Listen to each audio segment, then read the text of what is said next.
Hello, everybody, and welcome to Into the Weeds podcast here on Military Broadcast Radio. I'm Amber. And I'm Alora. And thank you so much for joining us tonight.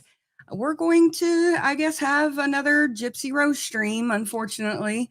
We're going to go over some phone calls tonight.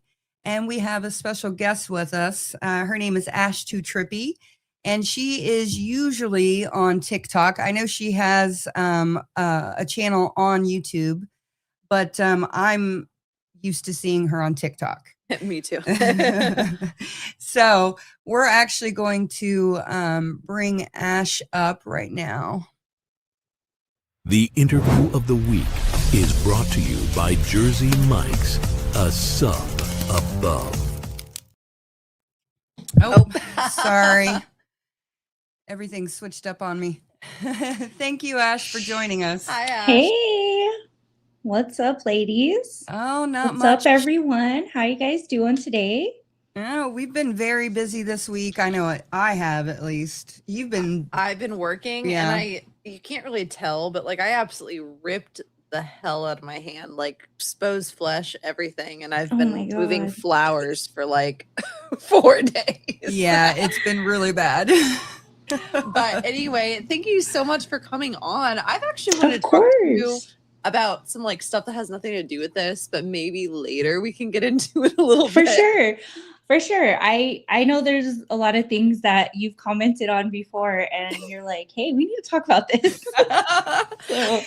For sure. So can you just tell everybody a little bit of what you talk about? Because it's not all about Gypsy Rose.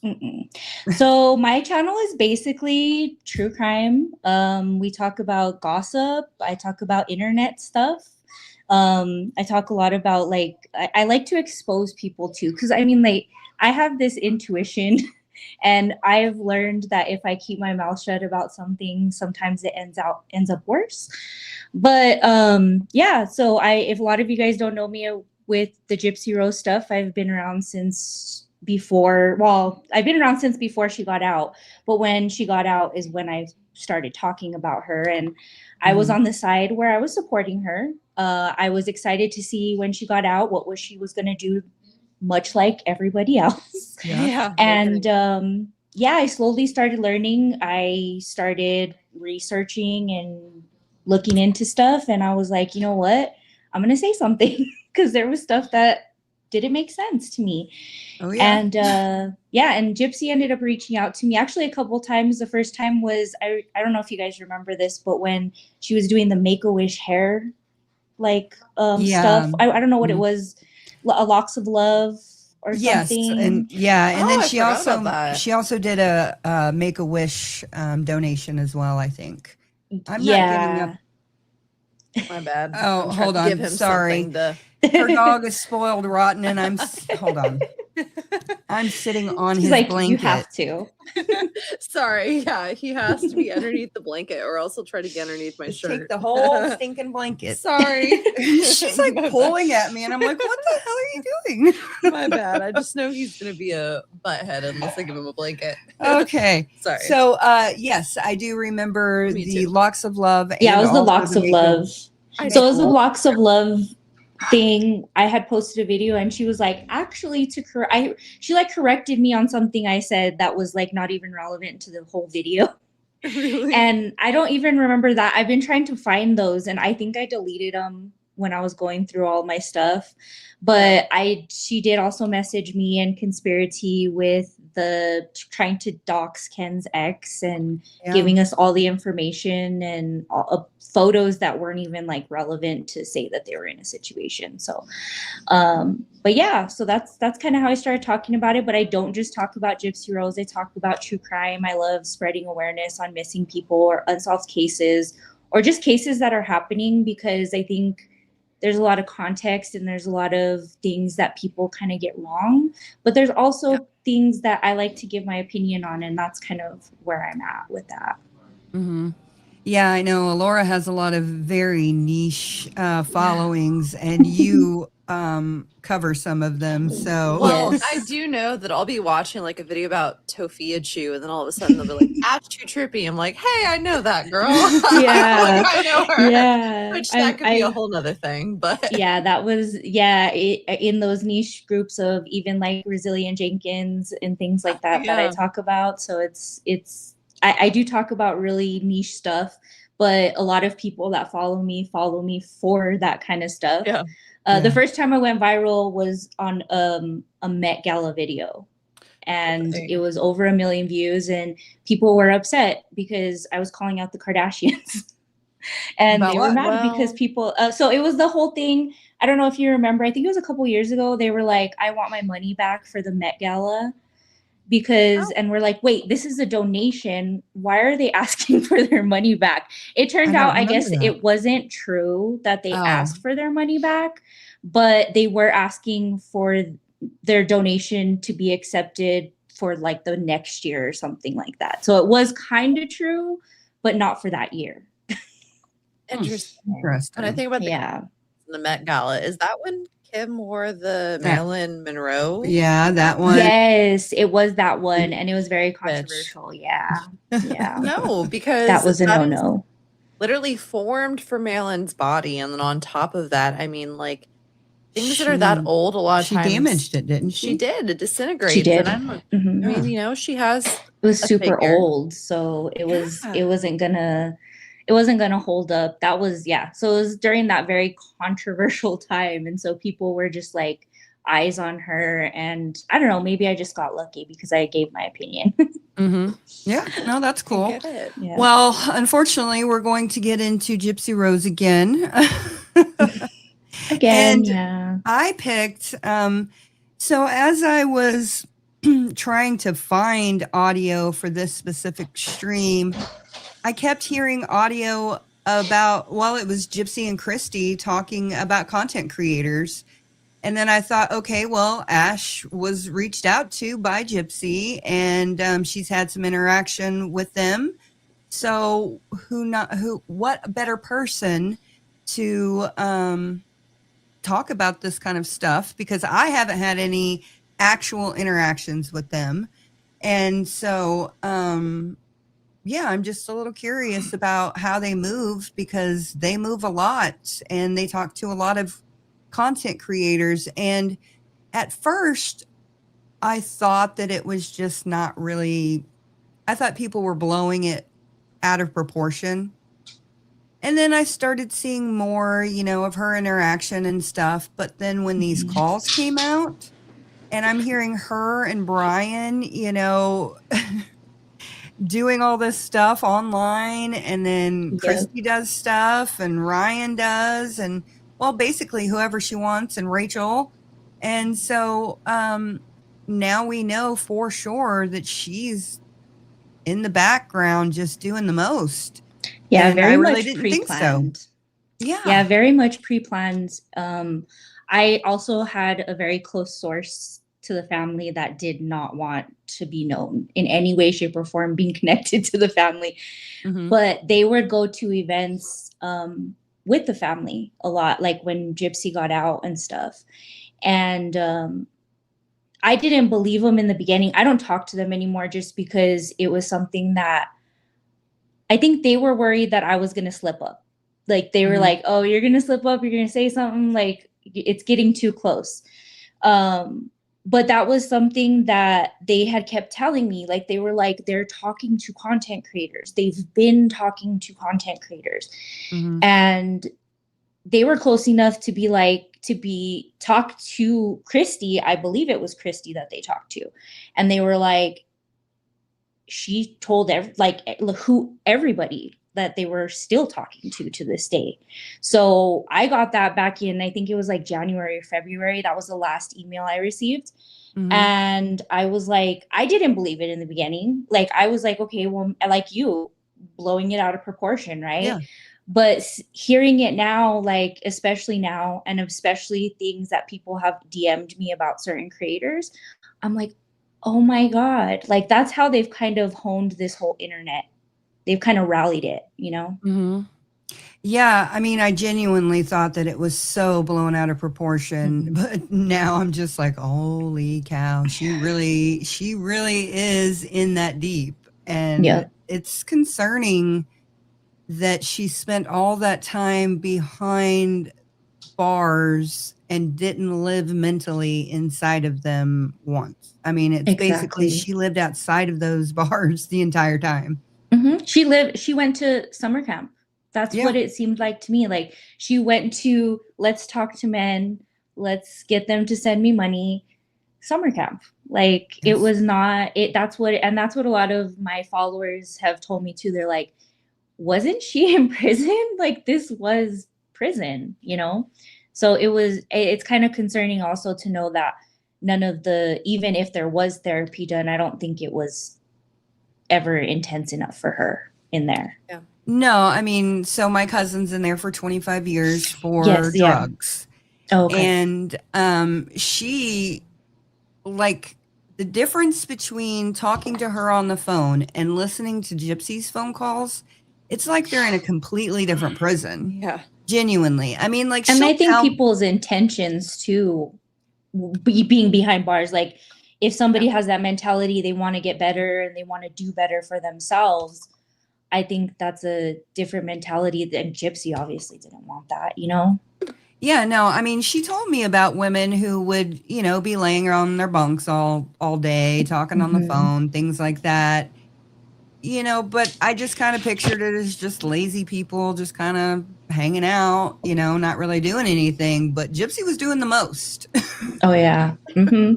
Yeah, and people come in my comments and tell me, well, that's what you do in prison. I'm like, no, it's not. I mean, I guess there, to a certain extent, maybe there is women that do that in prison. You know, if you don't have it, you got to figure it out.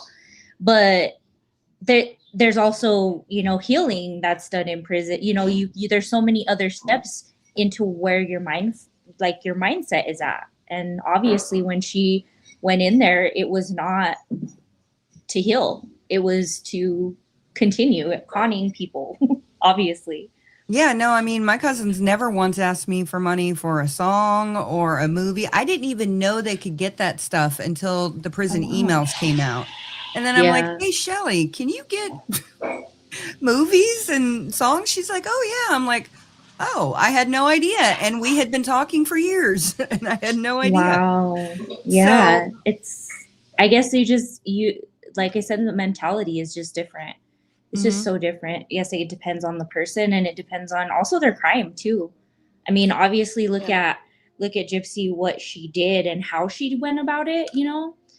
And obviously she got a pretty sweet deal. So she was like, okay, well, I'm just going to chill in here for 9 years, or she ended up getting 8, you know? So I just think it's the mentality for sure. Well, and also, I mean, just sitting there being catered to, and because I was telling my cousin about all the different privileges she got, the extra privileges, and how much she spent at Canteen. And they have a cap on Canteen right now at $112. And a week, I believe. Okay. And you can only spend so much a month. And she capped out of that, you know, and Shelly said that it was lower when she was in because they recently raised it to 112. So she was getting extra privileges from the commissary and on phone calls and whatever else. We have no idea. But, and it's interesting to know. I know this was a long time ago, but I do know that there's been CEOs that have reached out, like that have worked in the pods that she was in or around her. And I mean, who's to say that somebody in there wasn't in there allowing her to, you know, do stuff just because they thought that she was you know, younger or less, I guess, intelligent than the other prisoners, and just thinking, you know, hey, let me let her go ahead and do that. You know what I mean? You never know. Yeah, no. And yeah, she's not remorseful for her crimes. And the reason she was allowed to be on the phone so long is because once they got those tablets, they can pretty much be on the phone if they have their tablet in their hand, right? Yeah. So and they can carry it around to different rooms. And I've, in the hallways and different stuff like that. It even sounded like Gypsy was taking hers like on her job, is what it sounded like. Yeah, it sounded like she pretty much had it everywhere from what I've listened to calls. Yeah, that's what. Were you going to say something? I thought I saw you. I was going to say something earlier, but my train of thought is already long. Like it's gone already. Yeah, I'm sorry. No, it's all good. Okay, well, let's get into some phone calls. We're going to play the first one. I labeled it Picture Game.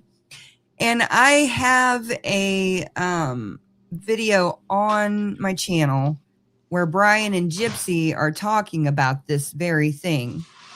So you'll have to go and watch that after we're done here.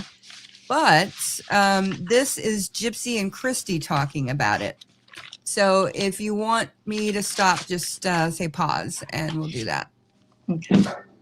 This is a free call from an offender at the Chillicothe Correctional Center. This call is from a correctional facility and may be monitored and recorded. To accept this free call, press 1. To refuse, thank you for using Securus. You may start the conversation now. Sorry, I was trying to get it. I was just checking in. Oh, yeah, when you called early, I was washing my hair.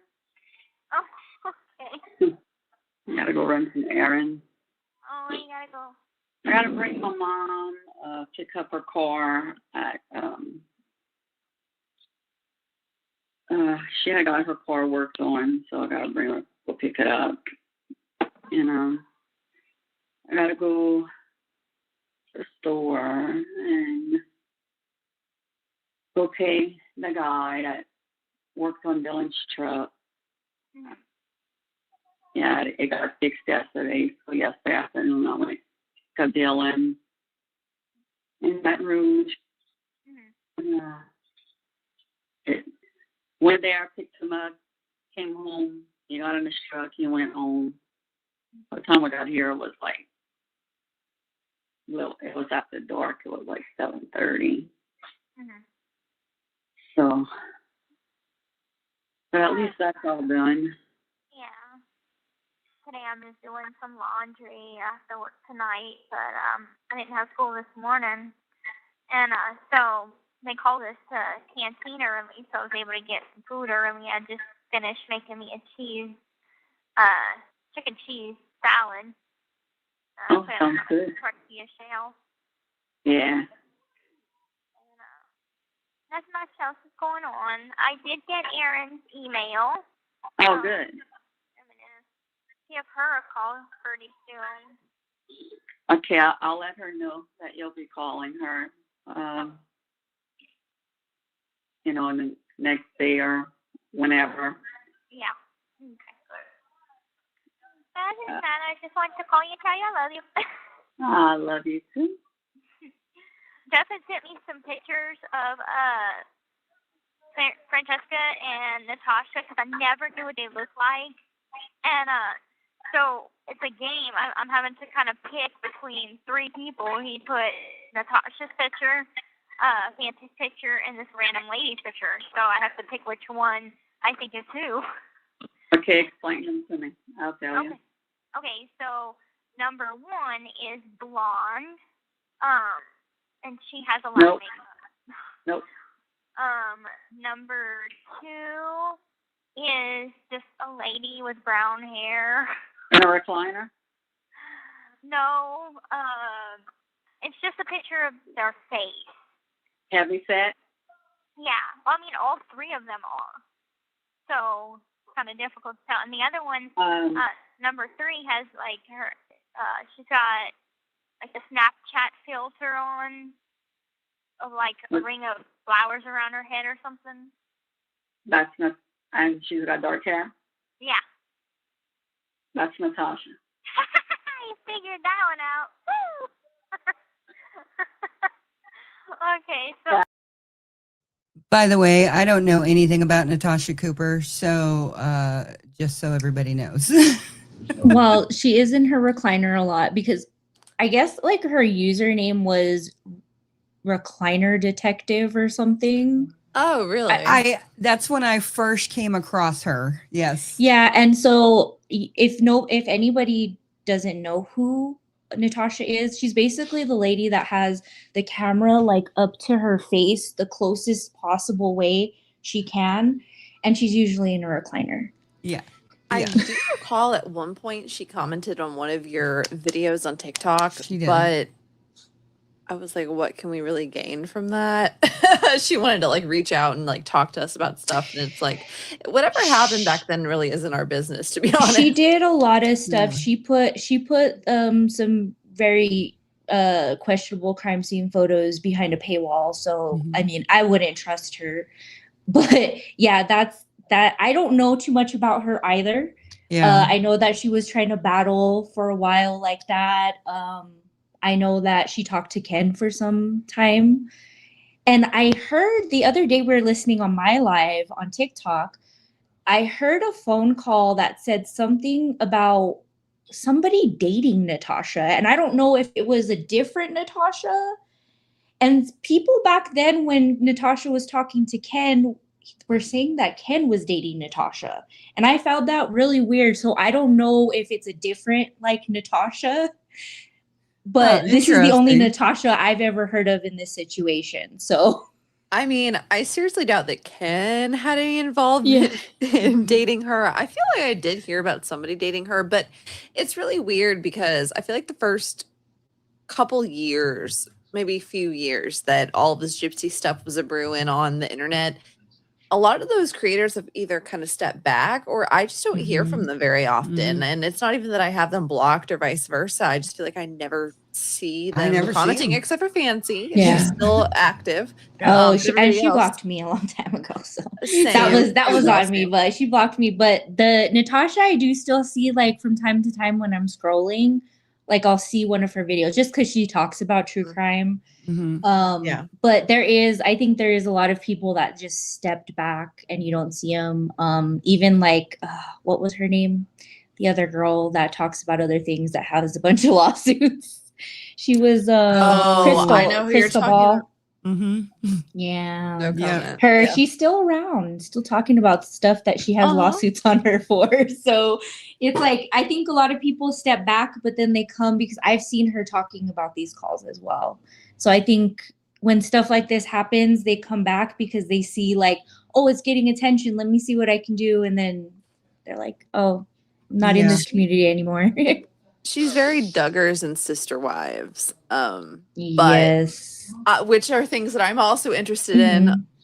Unfortunately.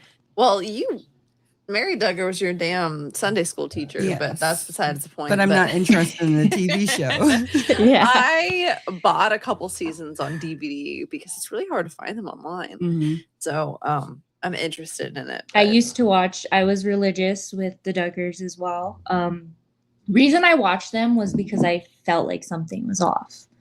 And then I started the Shiny Happy People is what got me kind of like, oh, yeah, that's what was happening, you know? Yes. Well, I thought Mary Duggar was just freaking amazing. And I mean, she was a wonderful person to me. I never saw any red flags or anything. But and she her even, husband. well, he was never around. So I never saw him once. That was probably for a reason. And she even took me over to the Duggars' house and everything. But wow.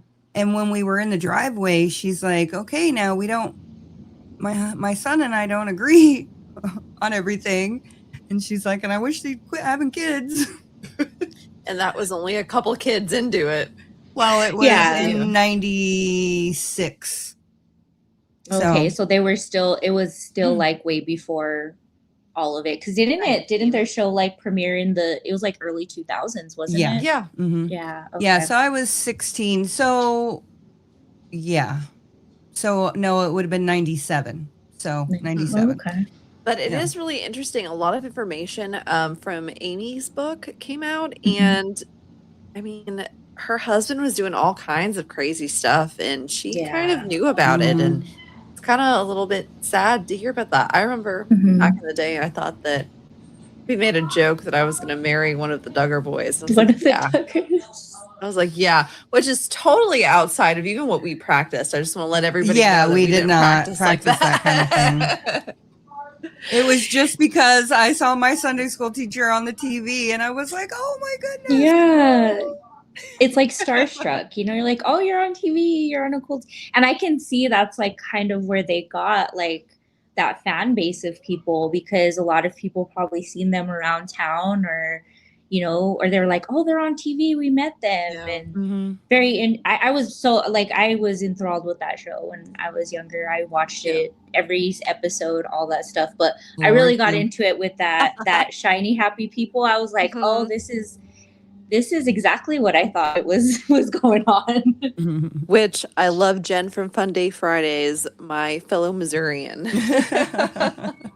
She was in that. Cherokee Girl, I don't know anything about the newest Duggar bust, but sorry, real quick. Murray Kell said, did one woman birth all of these kids?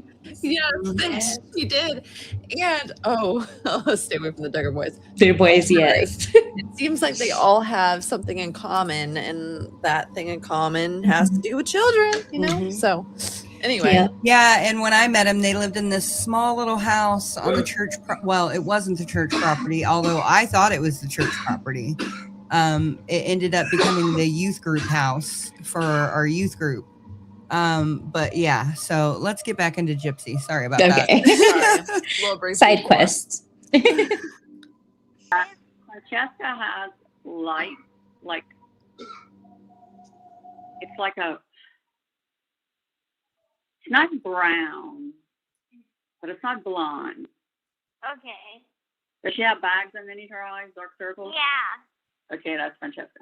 Okay, you see, I would have not guessed that. I would have thought that the blonde one would have been her, because, like, I assumed that, like, the reason I would have think that is because she wore, like, a lot of makeup. I'm like, okay, well. Francesca never wears makeup. No? And Okay. she puts it, girl. Okay. When she wears makeup, she wears this ugly-ass pink lipstick, purple eyeshadow. Okay, maybe the first one is her then, because that matches the rings and the dark circles under her eyes. Oh, lovely. Because the picture I got is of this lady wearing bright ass pink lipstick. Okay, is this when they're still cool with her? No. No, so she didn't know who Fancy Francesca was? She didn't know what she looked like. Until after the fact. Yeah. So this is after they're not cool? Yeah. Dude. No shade, Fancy. I just wanted to play it. It's what they said. It's their words, not ours, okay? It's the Blanchards. The only things I ever say about you are in hard, concrete fact, not in opinion, okay? Yes, exactly. Take your rat back. Did she ever go after you for that, for the banner that you have? Because that was the last rant I had heard about. So her talking about you. She did indeed write a letter to a judge in our state asking for us to be arrested. Banner, the poster. Oh. No, she did send something to Military Broadcast Radio. We love you, Joel. Which you're one of the recipients of that, so. Yes. Trash and thank you, beautiful disasters. Yeah, so she sent a cease and desist, or she said it wasn't a cease and desist to MBR, but you know, it's water under the bridge, whatever. It is what it is. We haven't had any beef in like a year and a half, so we're gonna keep it that way. Yeah. I feel like she's enthralled with herself, so it's a lot right now with herself. What I've seen. Too busy so far. caring what we're doing. We all have narcissistic tendencies. Right? Also, totally unrelated. Hi, Toxic Barbie. We talk on Instagram sometimes. I don't respond to people a lot. We talk a lot too. She's always in my lives. So she was super excited that I was here today because she's like, oh my God, all my favorite people. I really like her. Well, we're glad to see you. Okay, we're going to go.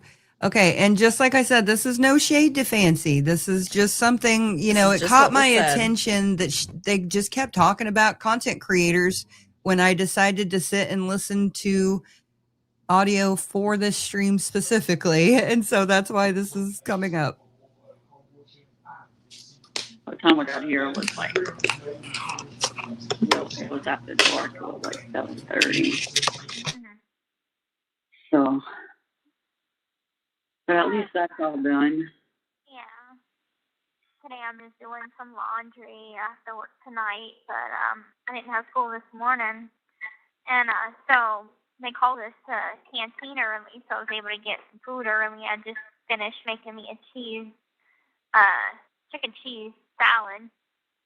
Oh, sounds good. Tortilla shell. Yeah. And, nothing much else is going on. I did get Erin's email. Oh, good. I'm gonna give her a call pretty soon. Okay, I'll let her know that you'll be calling her. In the next day or whenever. Yeah. Okay. Other than that, I just wanted to call you and tell you I love you. I love you too. Jeff had sent me some pictures of Francesca and Natasha because I never knew what they looked like. And that started.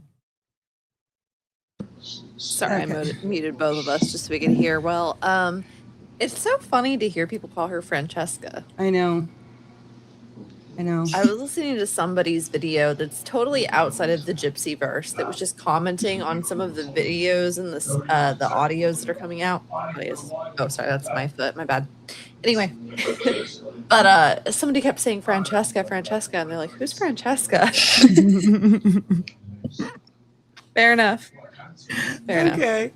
So that was that one. We're going to remove that one. It is really interesting that they're very caught up in the creator space, in the fame of it all. Mm-hmm. It's very telling, I feel like.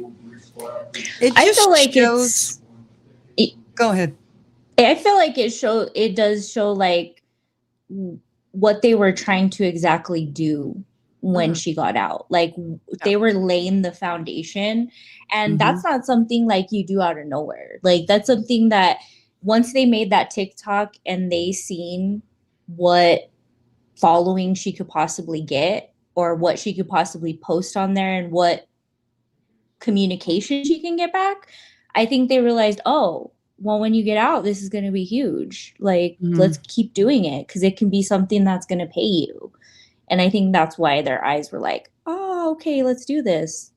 Yeah. Well, and then they get caught in the trap of what some content creators done that we've seen, in our community, where they believe that they're doing something noble or good or whatever, and then start playing around behind the scenes with different fake accounts and all those things. And I think that's, a lot of what they're doing as well. So it's not just straightforward interaction. It's also underhanded, secret.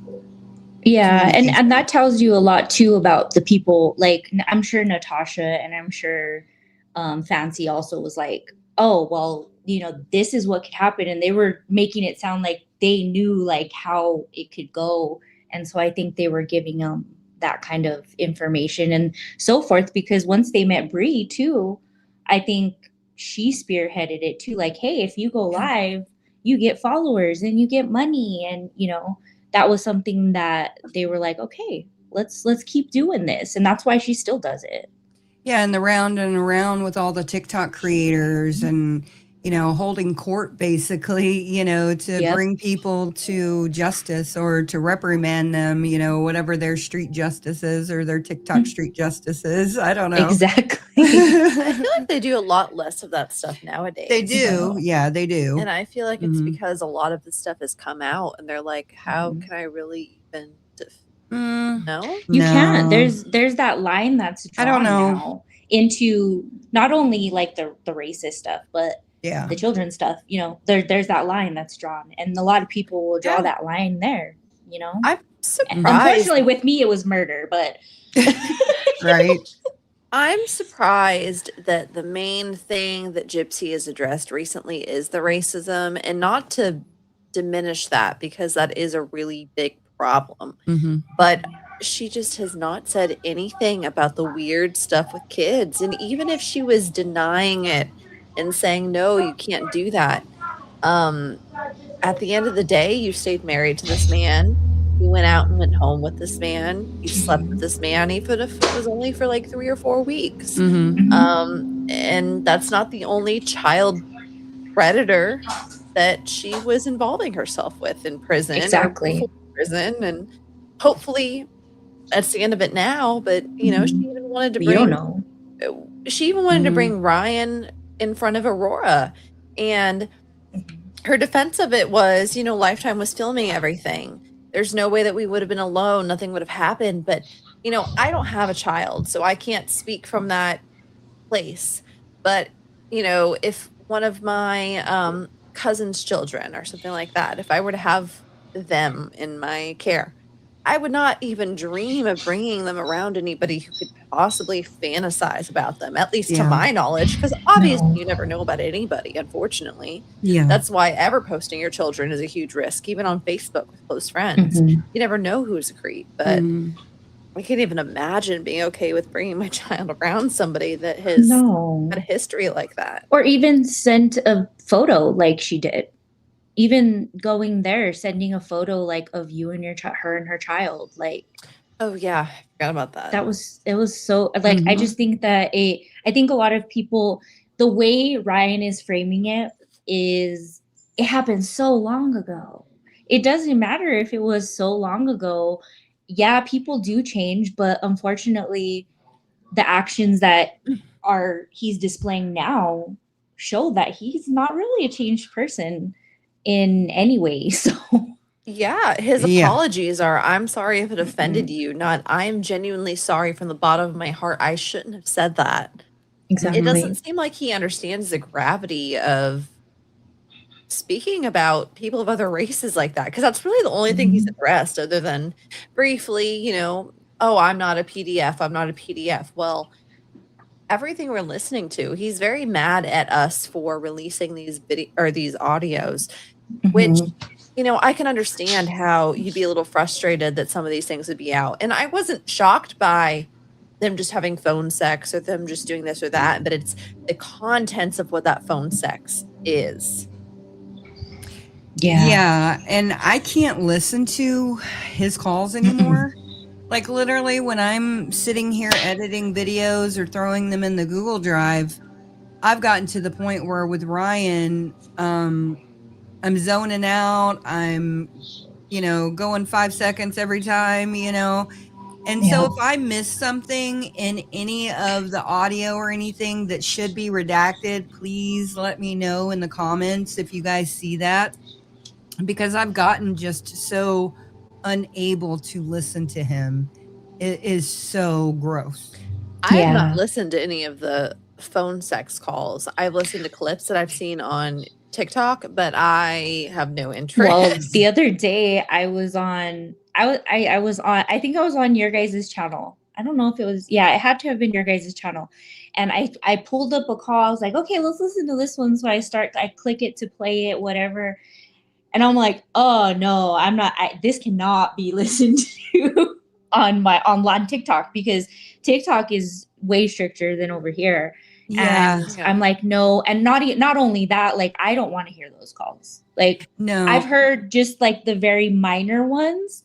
And I'm like, I don't want to hear that. I chose that one because at the end of it, he talks about how he's using the pictures of Candy for them. Okay, that's the one. So that's why I wanted to try to listen to it, because I was like, I want to hear what the Candy portion was on that. And if it was at the end, that's why. Because when we started listening to it, I was like, oh my God, I can't. And everybody in my chat was like, no. I know, it was really bad with me editing it too. And I was just like, oh, you know, like have a bowl by you. So Alora had asked me one day, I was sitting here editing one and everything was fine in the audio. They were just having a normal conversation. Alora asked me to get up and go into the laundry room. It took me like maybe 5 minutes. I come back and I keep hearing this really bizarre sound. And I'm like, what the hell is that sound? And I'm like looking all around and I'm like, oh, it's my computer. And I'm like, okay, what the hell's going on there? So I put on my headphones and I'm like, oh God, you know, so. Yeah, no, I've been traumatized too much by Gypsy Rose Blanchard already, and anybody that's connected to her, I'm like, no, I'm not going to put myself through that. That's why we're going through the Christy calls. Yeah, and see, like with Ryan too, I haven't been really able to, because it's like him constantly saying baby and constantly do it, like it's just like it gets so frustrating, because you're like, it's the same conversation over and over again. They're either fighting or having the same yeah I can't. Well, thankfully I've been spared from most of that. However, I'm just thinking, like, Ryan totally took advantage of her. Not that she's this perfect, sweet, innocent angel or anything, but she told him explicitly several times that we've just heard on our own, let alone anything else that hasn't been discovered yet. I'm not interested in you. I'm not attracted to you. I don't want you.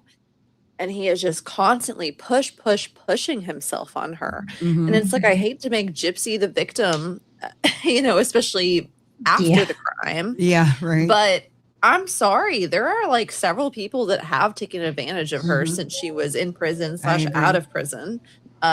Christy and Rod being huge people in that as well.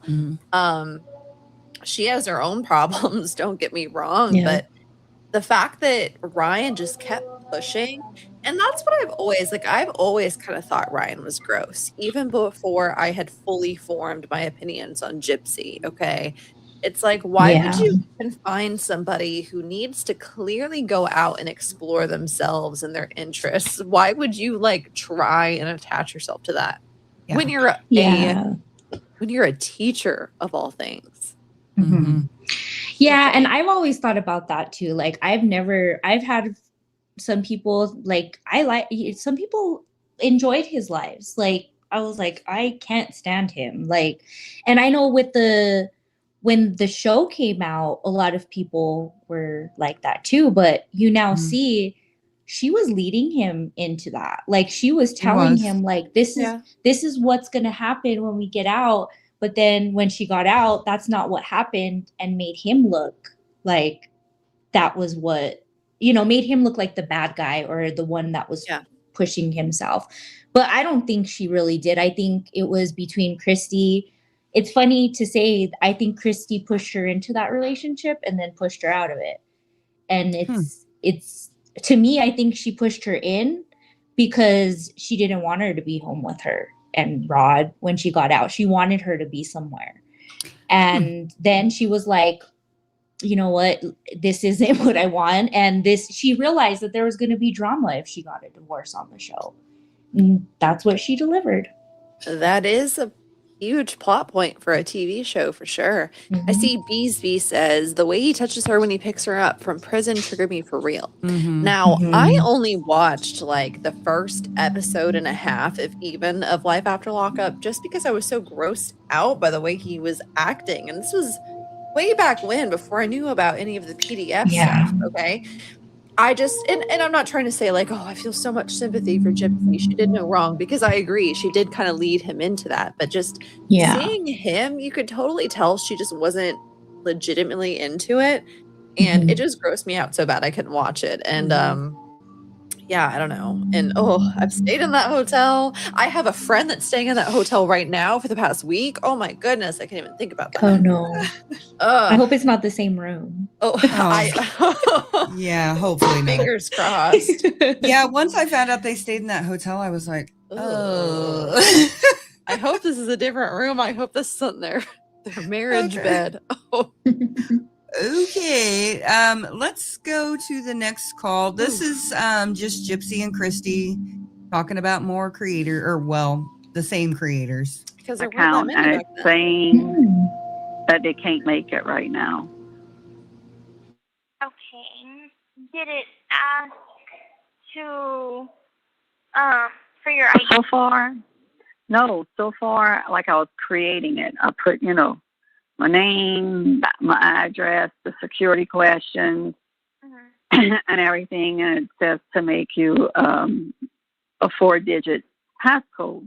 I do that, and then it says we cannot make this account right now. But I did take a screenshot of the app and I sent it to Ken. Okay. And Have you heard from him lately? no, I sure haven't. Let's see. He did.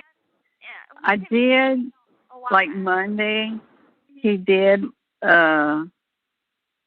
I had told him I was just checking in on him. Mm-hmm. He said, hey, sorry, slept all day. Yeah, I'm hanging in there.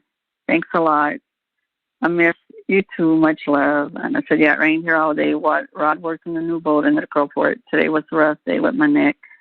Need to start physical therapy again. Have a good night. Talk to you soon. He said, oh, gee, sorry you're having trouble. But the new boat, that's exciting. Okay, good night. And I told him, like, yeah, it was easy to drive. You know, it took 18 hours to get to the, Duckleys, da-da-da-da-da.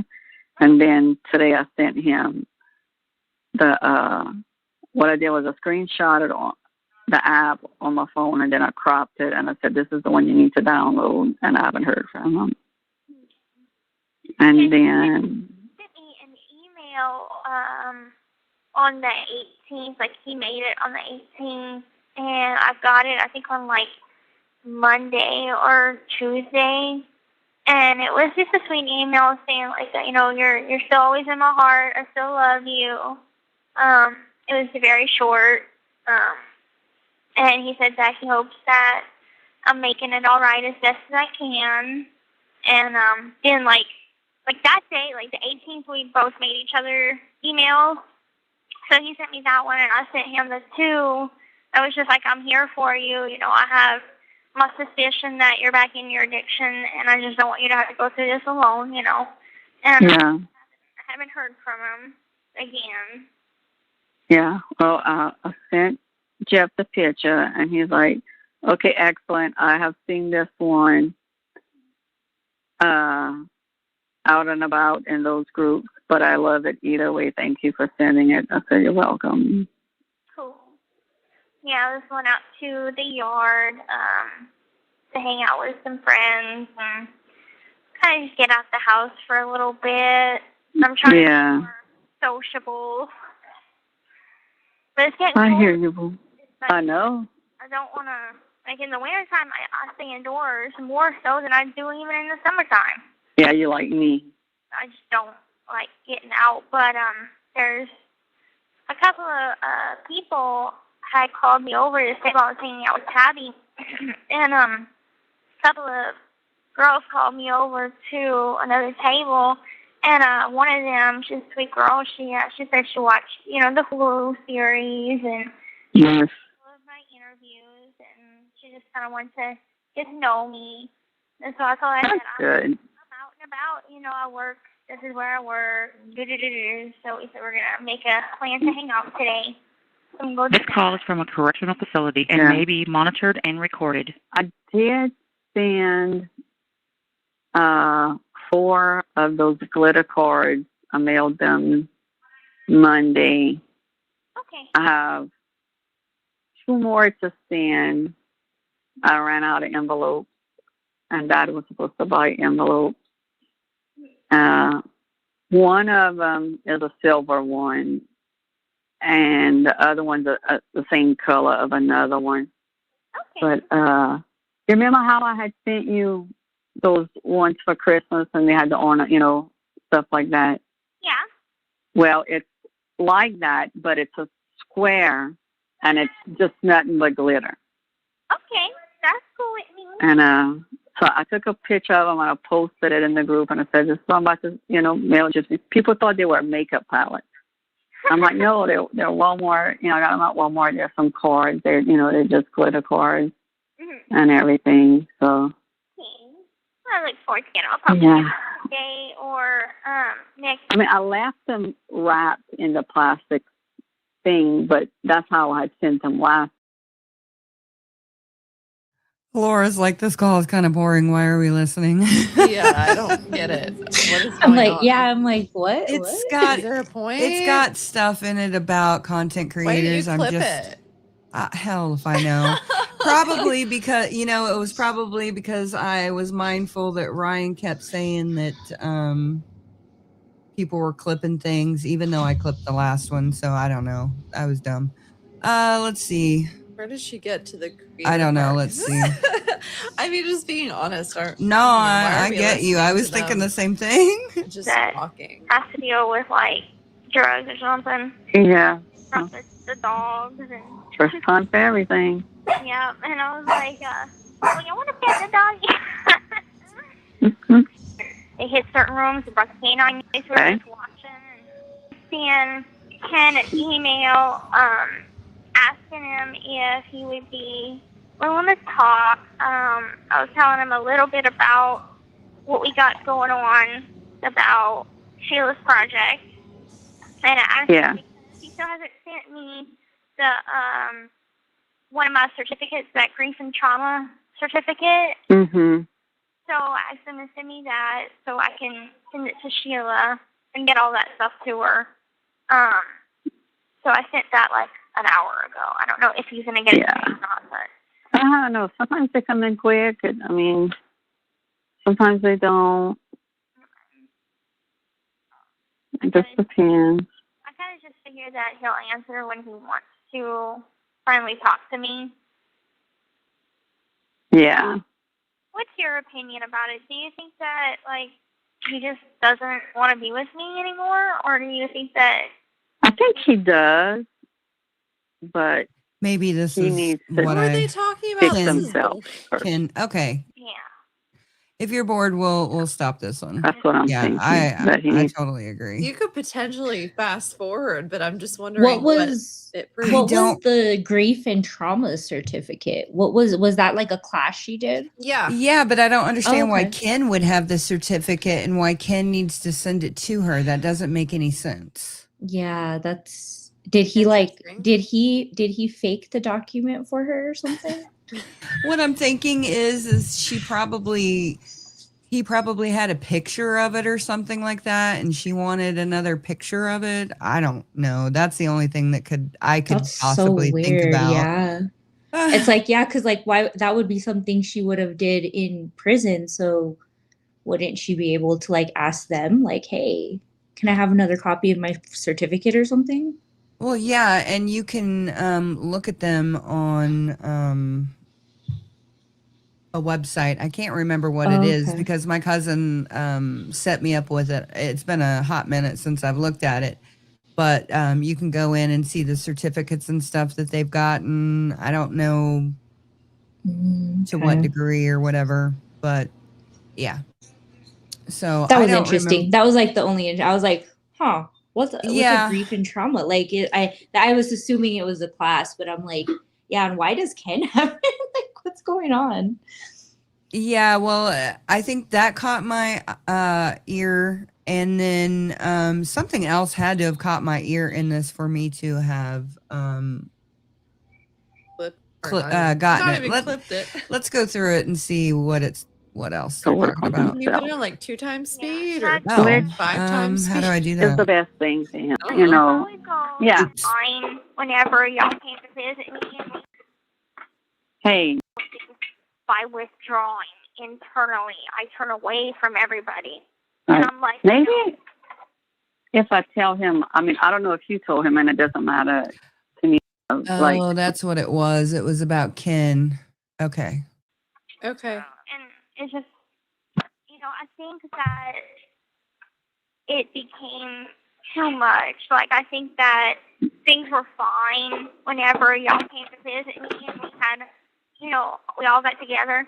Things were fine, but then I just wish he would have like reached out, and said, hey, Well,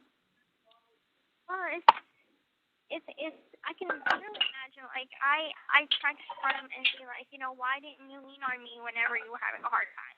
He's like, that's not the way I deal with things. I deal with things by withdrawing internally. I turn away from everybody.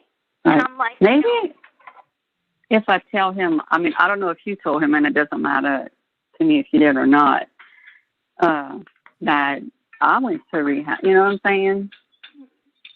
And rehab? maybe he could. Yeah, for when I told him I was just. You accidentally went to the very beginning of the call. Shiitake mushrooms. Ambien, I think she wanted to get off of Ambien, and Is that they like pain meds or no, it's a sleep medicine, and she had been on it for a while, and it sounded like she went to rehab to get off of it. I don't know. Jill B said Katie Joy said that opioids and Ambien, if I remember correctly from a rant when she turned anti-Gyp. Interesting. Okay, let me go back. Him, and I'm not going to lecture him. The passive addiction. So it's not like I'm saying anything that you don't know. Right. And I could, you know what I'm saying? Like I said, I don't judge him for it. People slip all the time. But if he needs somebody to talk to, and that loves him, and I'm not going to lecture him. Right. I just listen. That's exactly like what I offered. It's like I'm not trying to get you to change. See that you need somebody to talk to, and I'm here. Right. But it's kind of different, Gyp, because I've been down that. You have 1 minute left to therapy. I went through all that. So, and maybe it might be a little harder for him to open up to you than what it would be to me. Yeah, maybe. I'll give it a shot. Okay. Well, I know how it goes. Yeah, I will. Okay, sorry about that. For some reason, I thought that was a different one. I guess I uploaded the wrong one. Okay, so yeah, that was one that I was going to put out as a video just because, it talked about Ken and how he shuts down and goes into himself and stuff like that. Whereas Gypsy doesn't shut down. She explodes and, lets everybody know exactly how she's feeling and why she's feeling it. So I'm sure that can be an interesting household to live in. Yes, for sure. I found it interesting that she wanted Christy to talk to him. Mm-hmm. I get she wanted to kind of get the scoop, but what was to say that Christy was going to get that out of him? That's questionable. Well, I think it shows me, and other calls have shown me, that Christy was so absorbed in Gypsy's life that she was just an extension of Gypsy almost.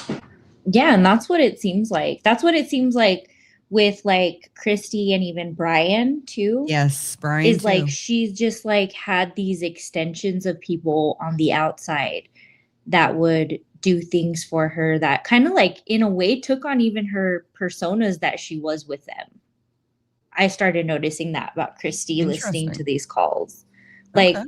The way she is, I don't know, I guess the way she talks and the way they're both kind of bouncing ideas off of each other in some calls, it's just it's eerie because it feels like it's a conversation with the same person.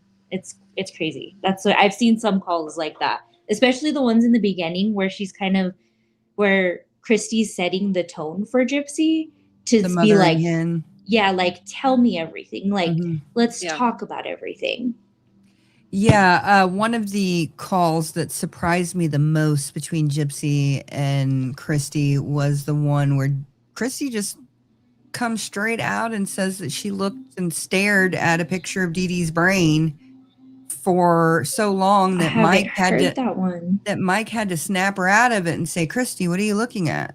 And she's like, "Well, I'm wondering what was going on in there, and I wonder if we should donate it to science, or it should be donated to science." I don't remember ever seeing a picture of Dee Dee's. I've never seen a picture of it. No.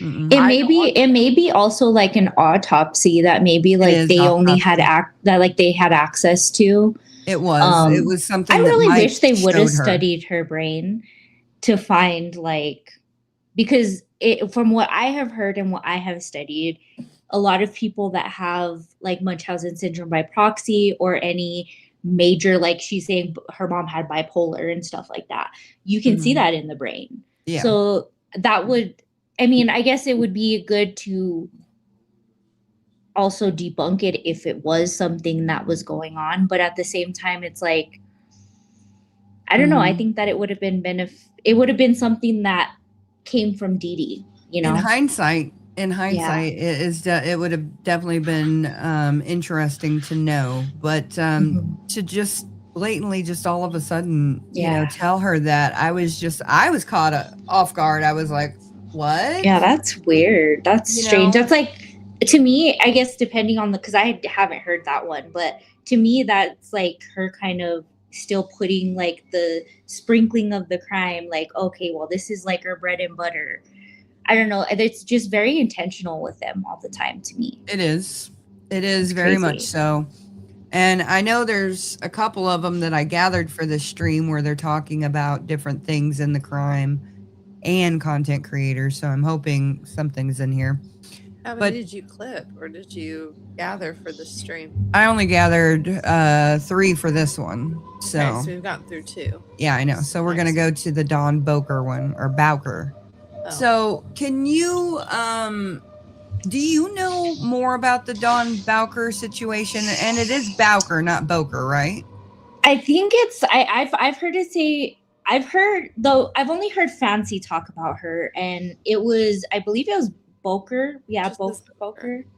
Okay. But from what I know about the situation is this was a person that Fancy was talking to. And from my understanding, what happened was Fancy wanted her to talk to Nick because Nick wouldn't talk to anybody. So they were like, let's get you to talk to Nick. And, you know, of course, he didn't want to talk to anybody. He's always said he didn't ever want to talk to anybody. So my understanding, the first time it happened nothing happened from it. So she did start talking to Gypsy and Christy with Fancy. And I think eventually they started working on Nick. And this was the woman that was talking with Nick and ended up actually being in a relationship with him for a period of time. So that's kind of what I know about her. I don't know like any of the legal stuff. I know there was a lot of stuff with Fancy and all that, but that's what I kind of got from it, is that Fancy was using her as a tool to get interviews, is what she was doing, I think. That's what it seemed like. And then I think Dawn had her own agenda as well. And I think the two collided and it just became a very interesting, toxic situation. So I also think that speaking with Fancy, because I used to speak with her a lot. In the beginning, I was kind of like, it was kind of my information I was getting, and she was providing me the documents and stuff. So my understanding to it too was she most likely promised a lot to Dawn, saying, you know, this is a documentary, you're going to be featured, you're going to have this, that, the third, you know. And I think that was something that Dawn figured out on her own that wasn't going to happen. Yeah, and there's quite a few calls about Dawn between Christy and Gypsy, between Ken and Gypsy, Brian and Gypsy. I believe Dawn was also similar to Natasha. Dawn was also talking to Ken and talking. I feel like there was this group of women talking to everybody and trying to get different stories. It seems like they were just trying to get like different reactions and stories from, I guess you could say, kind of using a detective strategy and getting stuff out of people. I don't know. Yeah, it makes sense. Although I'm sure it wasn't very happy or fun to be effective around. Either. Right. Yeah. Okay, well we'll start listening to this one. This is a free call from an offender at the Chillicothe Correctional Center. This call is from a correctional facility and may be monitored and recorded. To accept this free call, press 1. Thank you for using Securus. You may start the conversation now. Hey, Mom. Hi. What is Don Bowker posting about? I don't know. I'm the flight there. Because I just got an email from a Carolina G saying, Gypsy, I follow the page on Facebook called By Proxy, run by a woman named Dawn Bowker. She is posting her private conversations for 60,000 plus to see. She thinks she's some kind of journalist, but all her material is being done in very poor taste. She has made a long post tonight on Facebook containing photos from a conversation you guys have had, and the comments were on your side, and her have no right to talk about you in such a manner. I'm going to go look because I haven't. And her just putting her nose If it's in, I guess if it's in it's, by proxy. I'm looking. I don't see anything unless if it's in the by proxy discussion group that I am not in, that I can't see. But nobody sent me anything. Normally they send me shit. Because this is from today. I don't see anything. Okay. I just see that says she's saying, "Hey, it's Gypsy the same every single time," or is it a preset? It's something that comes through every time. Something that she says every time. So she's got to say it every time. Because there's Are we sure it's not just a preset? Yeah, that 'cause sounds like the exact same. I know it sounds the same. Unless they have a preset call thing I don't know of. I mean, I'll ask my cousin about it. I think that's what it sounds like to me. No, because like Shelly will say her name sometimes she won't. So, and it's not like it's Shelly, it's Shelly. Yeah, sometimes I've noticed that too, that it's like, it's the same. Pre-recorded? It's pre-recorded. Yeah. Yeah, it's absolutely the same. Oh, 100%. okay. Ken and Gypsy talk about it. Yeah. I don't know. It's completely different. Yeah, because it's depending on always, who calls it's me. Gypsy. Yeah, because when Jacqueline calls me, it's different. Sometimes it's her voice, sometimes it's not. She won't say anything. Same with other people. Are they using other people's pins?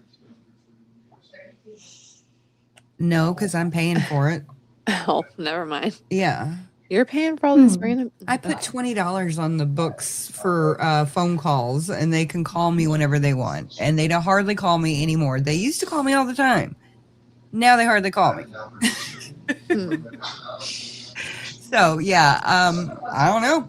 Interesting. I'm gonna ask Shelly, but like Millennial said, they were talking about it. Yeah. Yeah. So I don't know.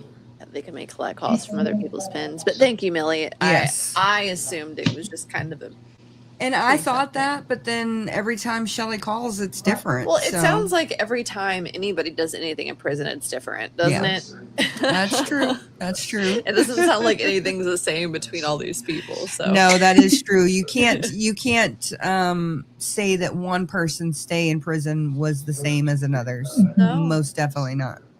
Yeah. And like we said earlier too, I think it's because of the mindset of a person and how they are and who they are as a person. Everybody's different. Mm-hmm. Checking my messages.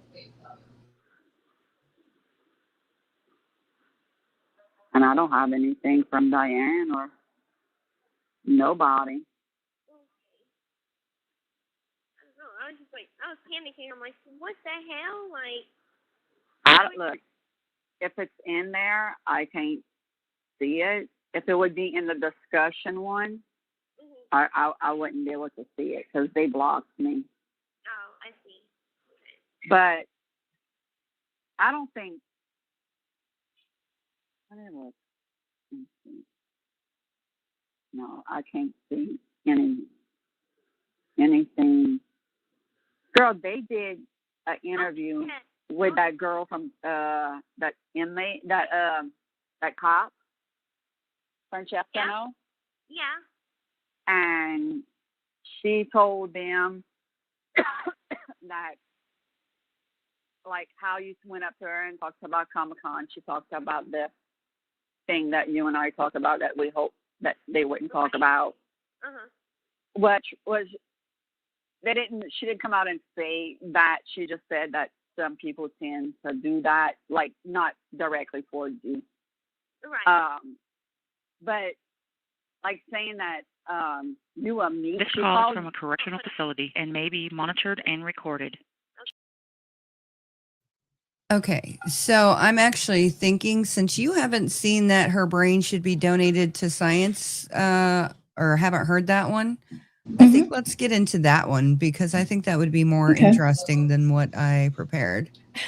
So. Yeah, and I mean that call was interesting to me just because of I've heard a lot about like the whole everything was mainly done on Facebook in the beginning, so that was kind of interesting to know. Okay. That there was stuff going on in that Facebook group and I guess Dawn did run the Facebook group at that time too. Yeah, she did. And that's a long call, and I'll put that one out on my channel. Okay. But yeah, it was just too much for me to sit there and listen to. I don't know why. But I'm having trouble listening to these. Christy is also very hard to listen to. A lot of people are like, I can't stand the way she talks. Like, it's just drawn out. Yeah. Mm-hmm. I've intentionally not listened to half of the stuff that's come out, to be honest. I haven't either. I started, somebody sent me a file and I started looking through it. And then I was like, I do it on my live every now and again. And then I haven't even listened to half of these. I listen to some of the stuff that I see clipped on TikTok or occasionally like a Millie video, but it's just irritating to me. It's so hard to get through. Well, and then to think about, we've all been through the emails already and stuff. So it's like between the emails, now the calls, it's like it's a lot. It's a lot of stuff. And these are going to be coming out for months, years. Well, and Nick's is coming out too. So. Oh, yes. I've been hearing about that too. He's just in prison. Just let him be. I don't know. Yeah. It's going to be interesting to see what actually happens. Okay. Fine, Yeah. Getting nice. Put some Vicks Vapor Rub on it. And that's what I just got Mia to spray some BioFreeze on it. Okay. Yeah, that'll make it feel a little better. Yeah, it does. Until it starts hurting again. Are you on any kind of pain medication for it? Huh? I want to tell her to get Botox. Pain medication for it? Yeah. Yeah. I waited too long to take it. Oh. No. Yeah, I was like, let's just stick it out and let's see, and then I'll let it get too far. And yeah. Well, I got a letter in the mail from, you remember the reporter that was always doing the articles throughout my whole case in the newsletter, Harrison Keegan? We've never done anything with them. Yeah. Me and Dad. Well, he had contacted me and got a letter, and he was like, I'm the reporter that covered your whole case throughout the whole thing, and, if you want, you can give me a call, and you can, tell the rest of your story or whatever, and I'm going to open the letter. I'm like, what is this dickhead want? Exactly. I mean, what I would do is I would just wait till it airs on HBO, right. which it should within either January or February. And then me and Dad had to sign a letter saying that we can't talk to anyone about it until after 3 months that it's aired. Yeah. And besides, he's like, tell your story to people in Springfield. I'm not going back to Springfield. I'm done with Springfield, Exactly. Springfield is far behind me. If they want to read what had happened, the article is perfect that Michelle did. So, I mean... Right. Exactly. It made it... Yeah, it even got put into Rolling Stone magazine. Oh, wow. Yeah, it was also...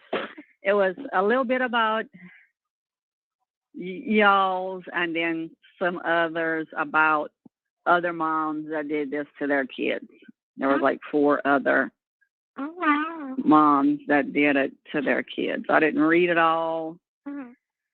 I just wanted to see what they had said, what yours, and basically what they did was just took things that Michelle said and put it in there, everybody's just copying off of hers. Right. You know, and then she's getting calls saying that she stole parts of their articles, which her article came out way before they even posted anything. So it's ridiculous. Yeah. Dateline did call us. We talked to them for a little while. Nothing like, no questions or anything, you know. We just basically told her to contact. I do have a thought. So, first of all, Peaches, I think that Fancy is the one who's going to be releasing Nick's calls. So I would ask her. I'm actually, I think, probably going to get them to I somebody. have zero interest. I don't know what I'm going to put out or what I'm going to do with it. But I think the only interest I have in Nick's calls is what Fancy was doing. Like what creators in her sphere, what were they doing? What were they talking to Nick about? But she won't put that out. No. And if she's the one who's getting it. That's part of the portion that I think, I know I want to say straight out of context with Barb was trying to as well, because she gave me a lot of the files as well. But I've heard a lot of people that they're like, oh, we're going to get Nick's calls. And I'm like, there's not too much interest in it, but I think that there is a little section that I didn't put in a FOIA for it. Somebody else did. Mandy, the same person who put the FOIA in for the prison emails and for these calls, put in one. And she put in one originally when she put in for the prison emails. For everything, yeah. For everything. And because it was supposed to be like everything, right? Like that she was supposed to get sent. Yeah, and she didn't because they said that it would be dangerous for Nick's calls to get out, and it would be dangerous for Gypsy as well, I think, is what they told her. So the fact that they let them go is kind of interesting. But that is. Yeah, I don't know what's going to happen.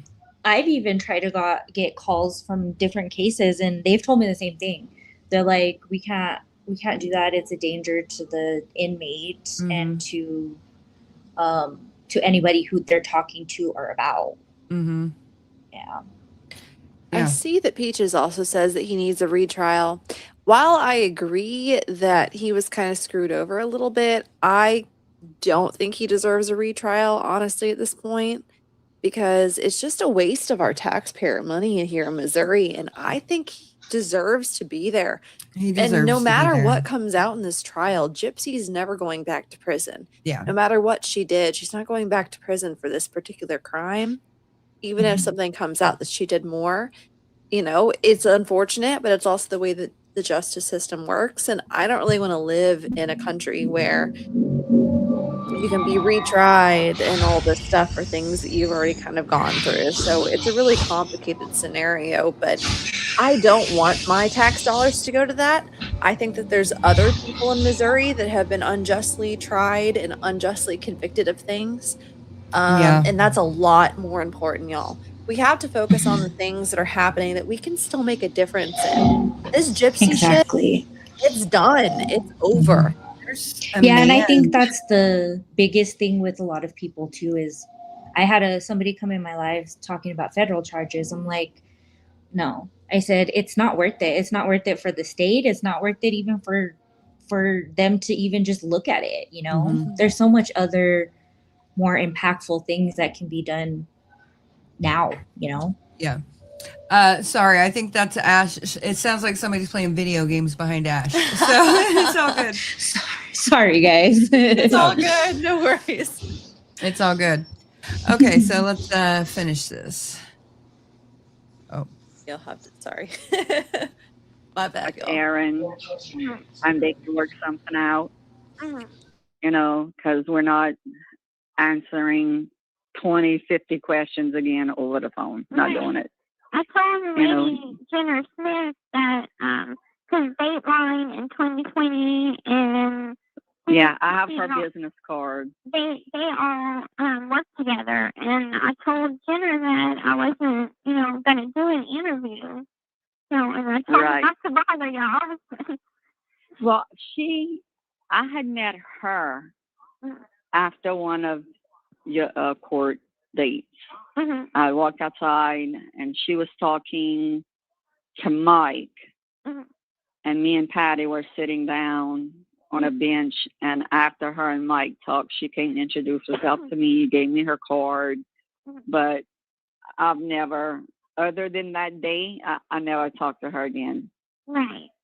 You know, I mean, there's people that are calling on my cell that I don't even know who it is, calling from California, this and that, and I don't even answer it because I know what it's about.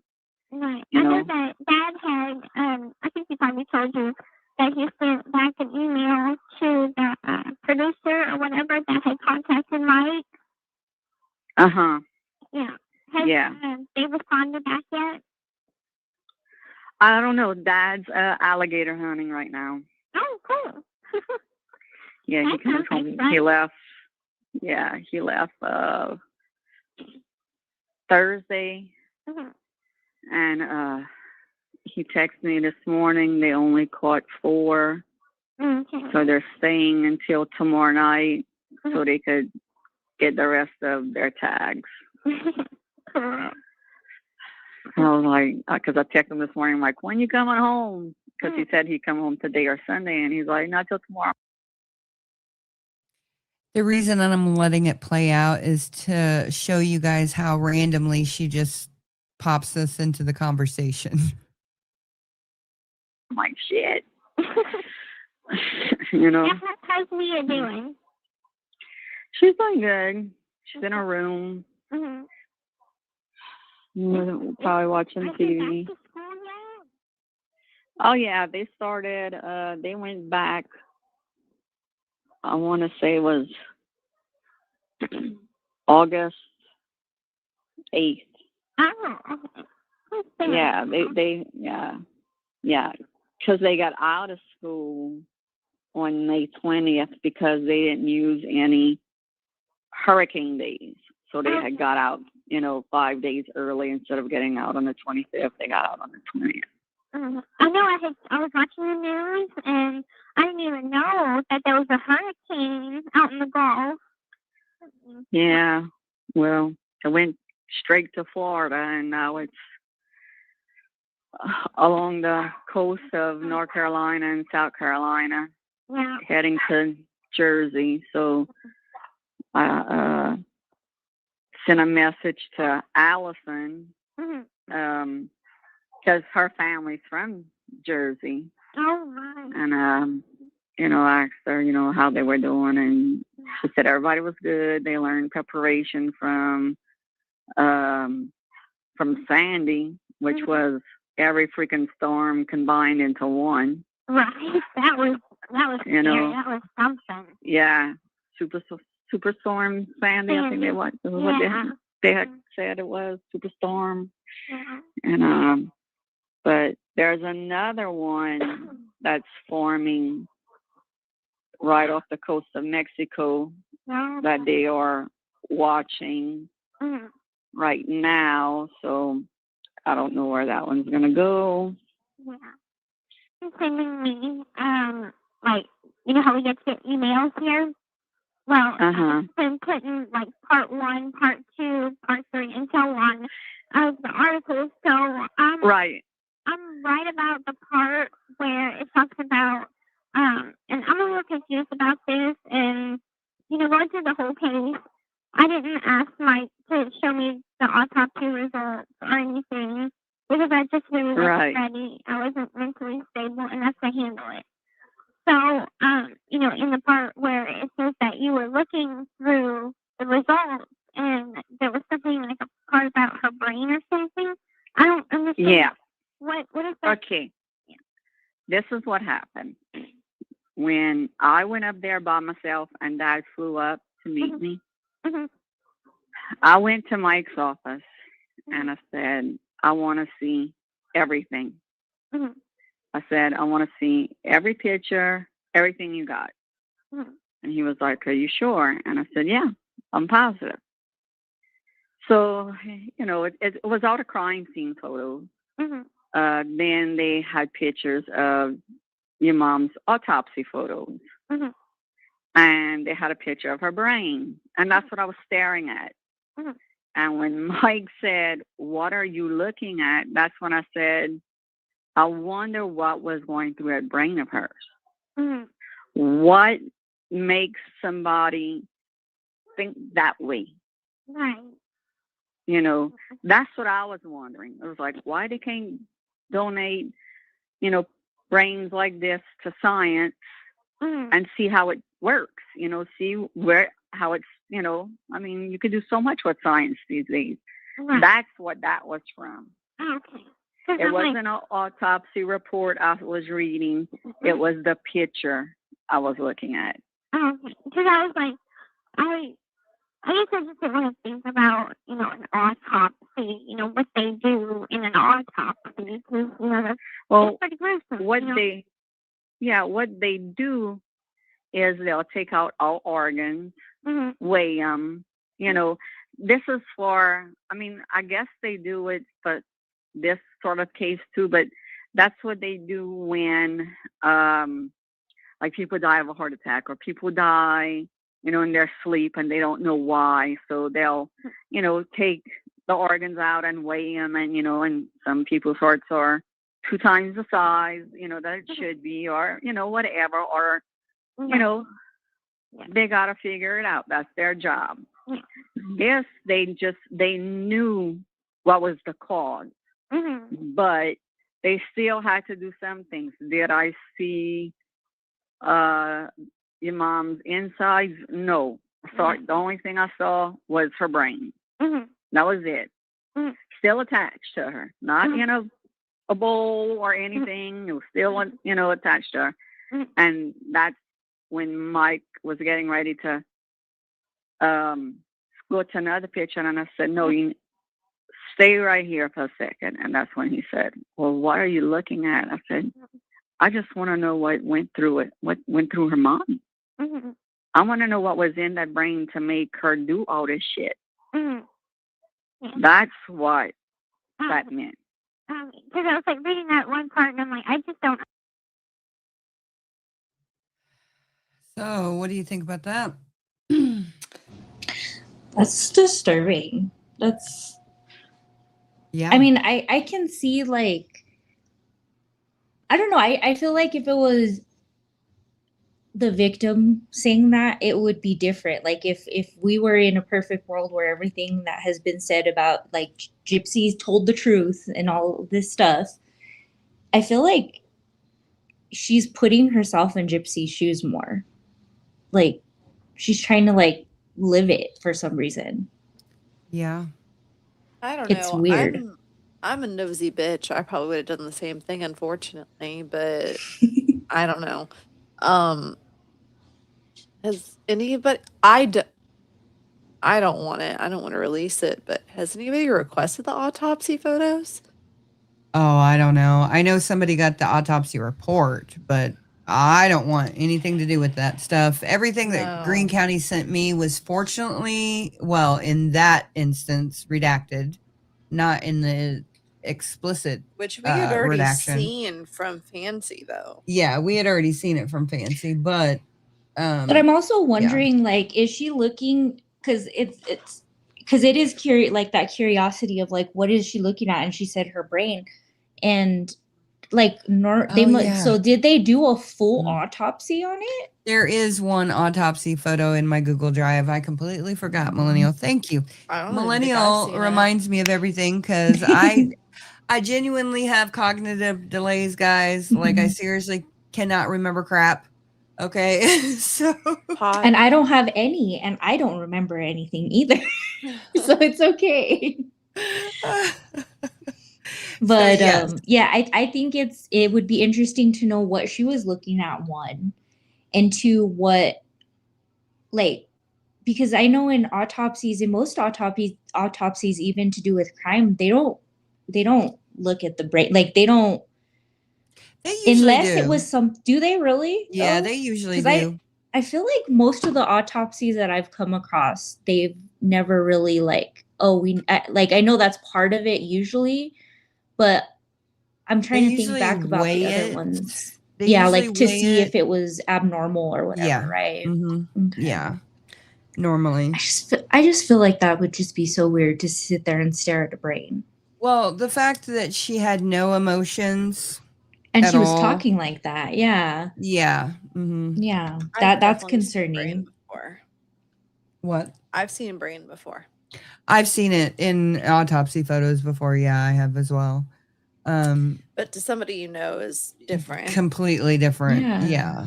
Very different. Yeah, and it's like, I don't know. I feel like it's her it feels like a scene from a movie. Like she's like sitting there like, I just had to stare at it and just wondered like, you know what I mean? Do you think that she lives out her everyday life trying to make those moments happen? Or do you think she looks back on it and kind of embellishes a little bit? Or is she just weird? I think they're all just weird. Okay. I think they're all just very weird. I think that they have this weird perspective of not only the crime, but of the situation they're in as a whole, as a family too.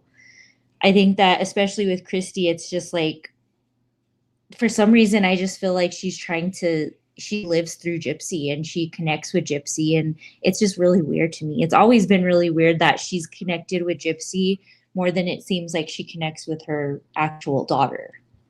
Yeah, I'm kind of like living vicariously through Gypsy. Yeah, exactly. Mm-hmm. Like and in a funny way, kind of living vicariously through Gypsy, but also because I know I've heard stories from people that were friends with Dee Dee, and it's like she kind of was the same way with Dee Dee. Like she was trying to do the same thing when they were around each other, when, because very small town, they were around each other. So it's very telling. She was trying to live vicariously through Dee Dee?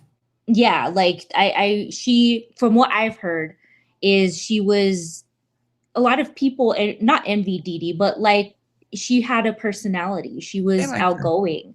Her. They liked her. People gravitated towards her because she was nurturing, So I think that Christy's seen that. Christy's seen that firsthand all the time, especially with working with her.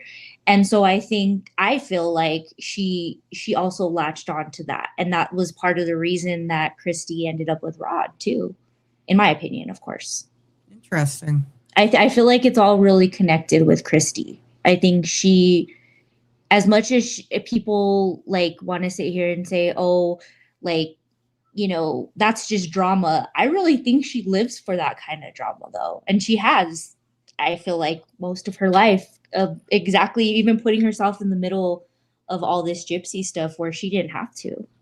No, I think she definitely has taken way too much enjoyment and pleasure out of throwing herself within the chaos of everything that's happened. Oh, for sure. I think within the last year, I've not seen her really active as much as she used to be.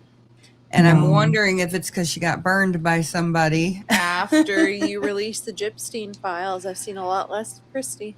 Yeah, but she also interacted with a content creator that burned her pretty bad, and I don't think we'll ever learn what happened there. But yeah, so she's been absent quite a bit. Yeah, all of them have. All of them. I mean, the only one that's still in the public eye in a way is Mia. I mean, she's still going live and she's still doing that, but she's not doing it in regards to Gypsy. She's living her life the way she lived before, and she's going to continue doing that. So I think that like with a lot of the people just step back. I know for a fact that Bree is still going live. I know she doesn't really talk about Gypsy, but she's still up and doing all of that stuff. And it's just, I think they just took a step back because the truth always ends up coming out. No matter if it's slow little crumbs or whatever, it's going to end up coming out. No, I agree. And I don't think they ever anticipated this much information coming out But I think that once they encountered Fancy, they should have had some kind of inkling as to what was going to happen. Because if one of us wasn't going to do it, Fancy, if she has something she wants to get done, she will get it done. I give her props for that. Yep. Yeah, I mean, she really got them to talk and sign paperwork and do all of that stuff. So sign over the life rights. That's like a huge deal. Yeah. Especially them signing it over to somebody who didn't really have any credits behind their name. And I'm not even saying that to this Fancy. It's just like she hadn't done anything other than some, extra work. And the fact that they trusted anyone like that is a lot. But it seems like they have a bad habit of trusting very random or not so random, but very not qualified people. Yeah. Yeah, and I feel that they're trying to do.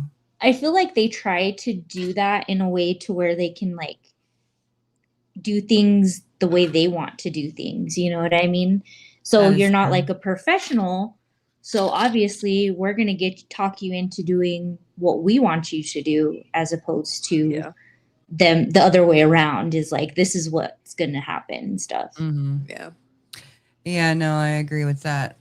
Okay, do you guys want to finish the rest of this, or do you want to How get much off? longer is there? It's like 39 minutes altogether. Well, so. the only thing is, there's plenty of Gypsy calls that I feel like we could go over, but like clips of them. I don't know how much this is gonna. Okay, let me look at the rest. I'll be right back. Yeah, no worries. The most telling thing that I think have come out of the Gypsy calls in general are the Ryan things. Whether it be because Ryan is a weirdo, or the fact that Gypsy allowed him to be a weirdo. And yeah, like she called him out at certain times, but it was on a recorded line each time. And there's a lot of things she said on this recorded line that I wouldn't want the general public to hear, but I don't think she was really admitting to crimes on the recorded line. So I think that personally, I think that might be part of the reason why she called Ryan out, because it was on a recorded line. But, that's just conjecture. I can't talk. 20 minutes. Oh, my goodness. Y'all, this is why I've only listened to TikTok clips. This is too much. It really is too much for me, too. I'm kind of... I don't want to say like 1,000% over Gypsy right now, but I'm pretty done. I feel like I've heard everything that I need to hear for my own opinions. I'm having a hard time going through these and uploading them. I'm telling you this, guys. I work and I do other things and I don't pay attention to any of this, if I'm being honest. I'm the same way. I'm kind of burnt out. I've been doing... like I'll do videos and, people are like, let's talk about it. And I'm like, I'll talk about it for a certain period of time, but there's just so much. Like there's so many trials that are coming up and so many crimes that have happened and that need attention, So to me, it's like, I give it the time of the day every once in a while. And then I kind of like push back a little bit. Barbara Hall, thank you for joining us. I hope that reach out to us if there's something that I like to hear what you have to say about your son's case. I'm so sorry. I actually have a family coming on next week to talk about the death of their loved one, and we're going to talk about it and try and get some answers. Because I did some they're foils. Is this in New York? Yeah, in New York. I did some foils for that one, and I haven't gotten anything back. So Female said Tupac case right now too. Yes, that's insane. I don't know if I trust that all that information is. Timmy D's. You can reach out to us at intotheweeds@mbradio.us, military-broadcast radio.us. It's MB are. I'm sure Okay. not everybody speaks sign language or reads sign language. Sorry, that's She's my like, let go-to. me show you. That's my go-to whenever I'm trying to spell something out for somebody. I automatically start trying to do sign, and I know I get weird looks all the time. I'm sorry. No, it's all good. I was just laughing. I love was it. like, I don't think you're making it any more clear, but I was gonna Google it, but I don't have my phone on me right now. mbradio.us. So Into the Weeds at mbradio.us. So yeah. I have to be honest, I'm kind of over these calls, but okay. While we have you here, I mean, if we have something really important to go over, it's just I don't want to listen to like it's just Gypsy. I don't want to listen to like 20 minutes to get like 40 seconds of of juicy info. So while we have you here, I'm curious, how did you get into the Tofia verse? I live in New Mexico. So Yes. I was actually born and raised in Albuquerque. And I live in New Mexico. So I have a lot of friends that see her all the time. Actually, last video I had posted of my exclusive content was from my friend. She sends me, she's like, we have an inside joke of like, should I go beat her up? Like, she's just funny like that. She's like, should I shoot? I'm like, no. And she, of course, she would never do that. She was with her children. It was like, but she, so that's how I kind of got into it. The same friend that provided me that, she unfortunately lost her brother to a violent crime in Albuquerque. And I spoke with her a lot. And so with Tofia, her brother lost his life to a violent crime in Albuquerque. When they were sleeping in their cars, somebody tried to carjack them and ended up taking his life. And her mom was actually, she was like grazed by her ear. Yeah. And so what happens, there's a nonprofit that works out here. And basically what they do is they provide, victims of violent crimes money to bury their loved one. Unfortunately, it's not everything because, burial, and if you bury them, if you cremate them, it's not everything. So what they stipulate is that you can't crowdfund. So after they pay the $6,000 that they'll give you, you don't crowdfund. You have to come together as a family to collect anything more that you need to either bury them or for whatever services that are needed, which is what my friend went through. So when all this came through, Tofia actually started going on her live and saying that the case wasn't solved, that it was still open.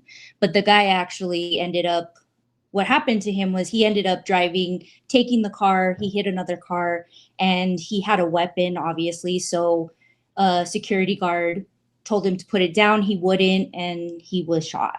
So the case was closed. That's who had did it. He was stealing cars in the area. They don't know why he did it. He just did it.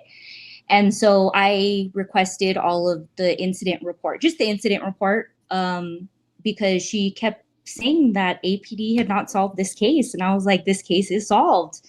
So I posted it. So to prove to her that this was what happened. And I learned that she actually didn't know anything to do with the case. So that's why I started initially talking about it, was that I wanted her to be aware that her brother's case was no longer open. Thank you, Joy. What the heck is that? Baffy loves you. What did you do? Oh my goodness.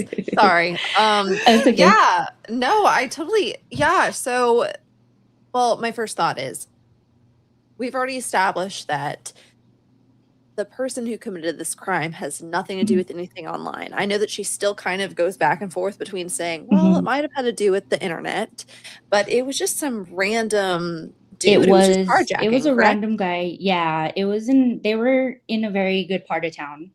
They were in a church parking lot, but it wasn't a very good part of town. Yeah. So it was a random guy.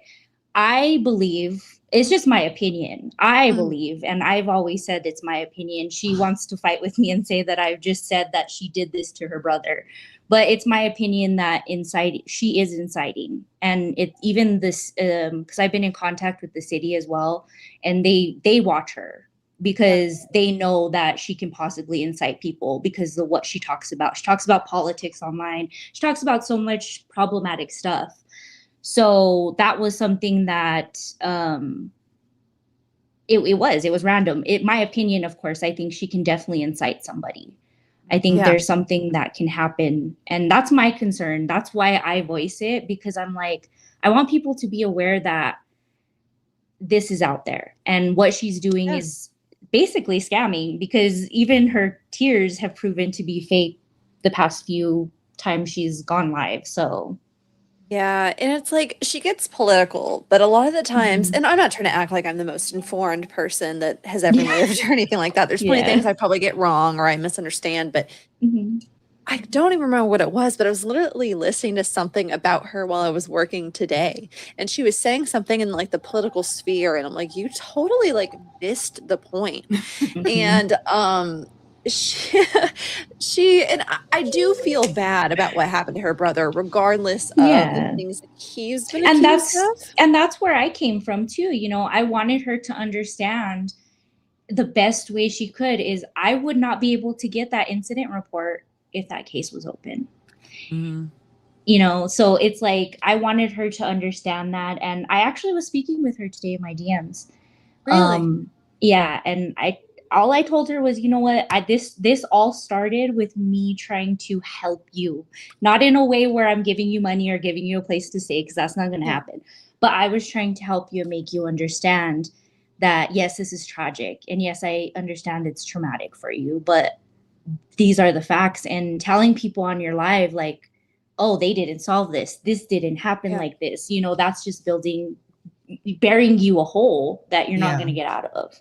Yeah, the perpetrator is gone. You know, there's no more justice to be had other than what all took place on that night. And, you know, she never did pick up her brother, correct? No. And do you know, did he get put in a mass grave, or is he? Not yet. So every 2 years out in Albuquerque, what they do is they'll do a mass burial. So right now they're burying people from 2024. So it's usually every like February. The next time they'll do it is in February. So if he's still there and he's listed and he doesn't have an address, which he was homeless as well, he'll most likely be buried in that mass grave. Wow. Yeah, I know it's been damn close to 2 2 years. Yeah. And I know that she hasn't done anything, and I have complicated feelings about her, you know. Yeah. I have really complicated feelings. I feel like there's a lot of people that feel bad for her, but there's also a lot of people that have followed her since the beginning, and they understand like what her upbringing was, and they understand that she has the power to change it, you know, change how she's perceiving life right now. And that's what I've always come across is like, I want you to perceive your life in a different way, because right now she's perceiving it as, oh, I'm going to be a millionaire because I have all these followers. But you can't be a millionaire and have all these followers if you're not putting in the work. If you're going live and ranting and raving and not talking to your audience, that's not going to put you in any better position than you are right now. Yeah. And unfortunately, a good portion of our audience are just hate watchers. You know, people that have no interest in anything other than just kind of seeing her downfall. And, you know, it sucks that people are like that. But at the same time, she's not really doing anything to help her situation. Exactly. And, you know, I feel empathy for people who don't always help their situation. You know what I mean? Yeah. I'm not saying she needs to automatically be cut off, because I think people who even act like her still should be able to eat and provide for themselves in some ways. Yeah, they're human. But it's just so crazy seeing her just sit in these shelters. And is she still? Do you know if she's still in the religious shelter? No, so she got kicked out of 3 shelters, and actually somebody came to me and they're like, hey, does this make sense? And it kind of does. The last 2 times she went live was concerning because she seemed like she was drunk. Like she seemed like there was some off than normal stream. And so they said, what do you think, she may be in like a sober living facility? Because that could have been why she was getting kicked out of shelters to begin with. But she was kicked out of 3. And so right now she seems to be at a privately owned shelter, like a funded, like a nonprofit type shelter at this point. Because all the shelters she was kicked out of were through the city, even the ones at the churches and things like that.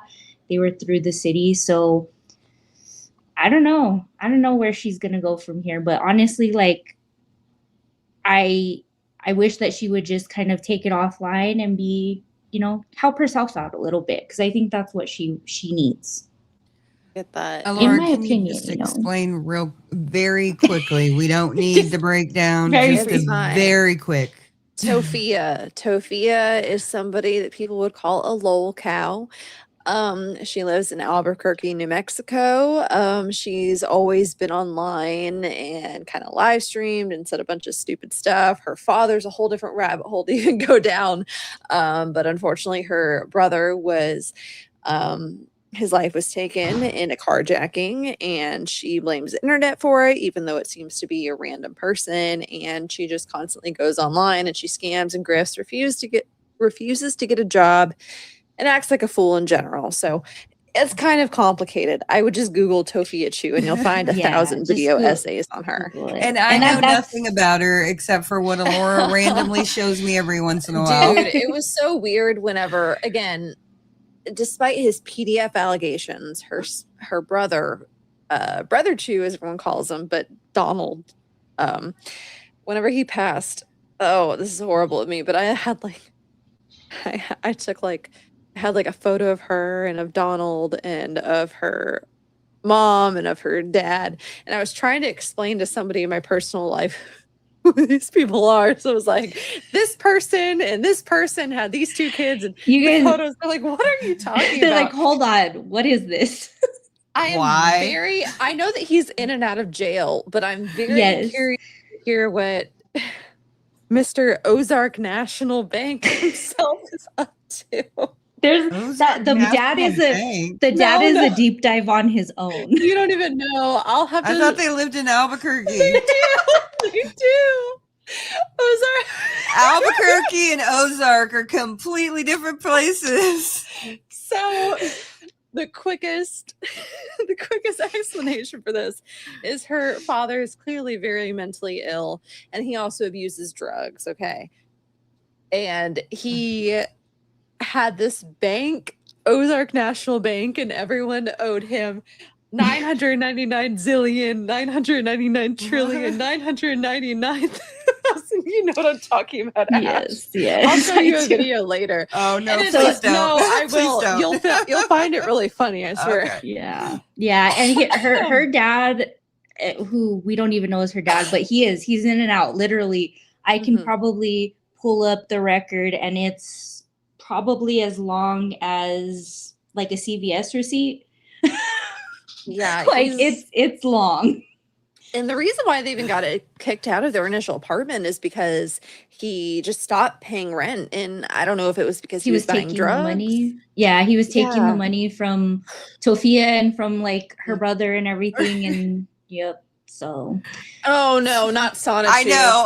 That's a whole nother thing. I know, but it's still a lot of unwanted information. I've already told her about all of that. I'm pretty sure there's a documentary being made. The guy, Mike Klume, that just made the EDP 445 documentary. I don't know if you saw that.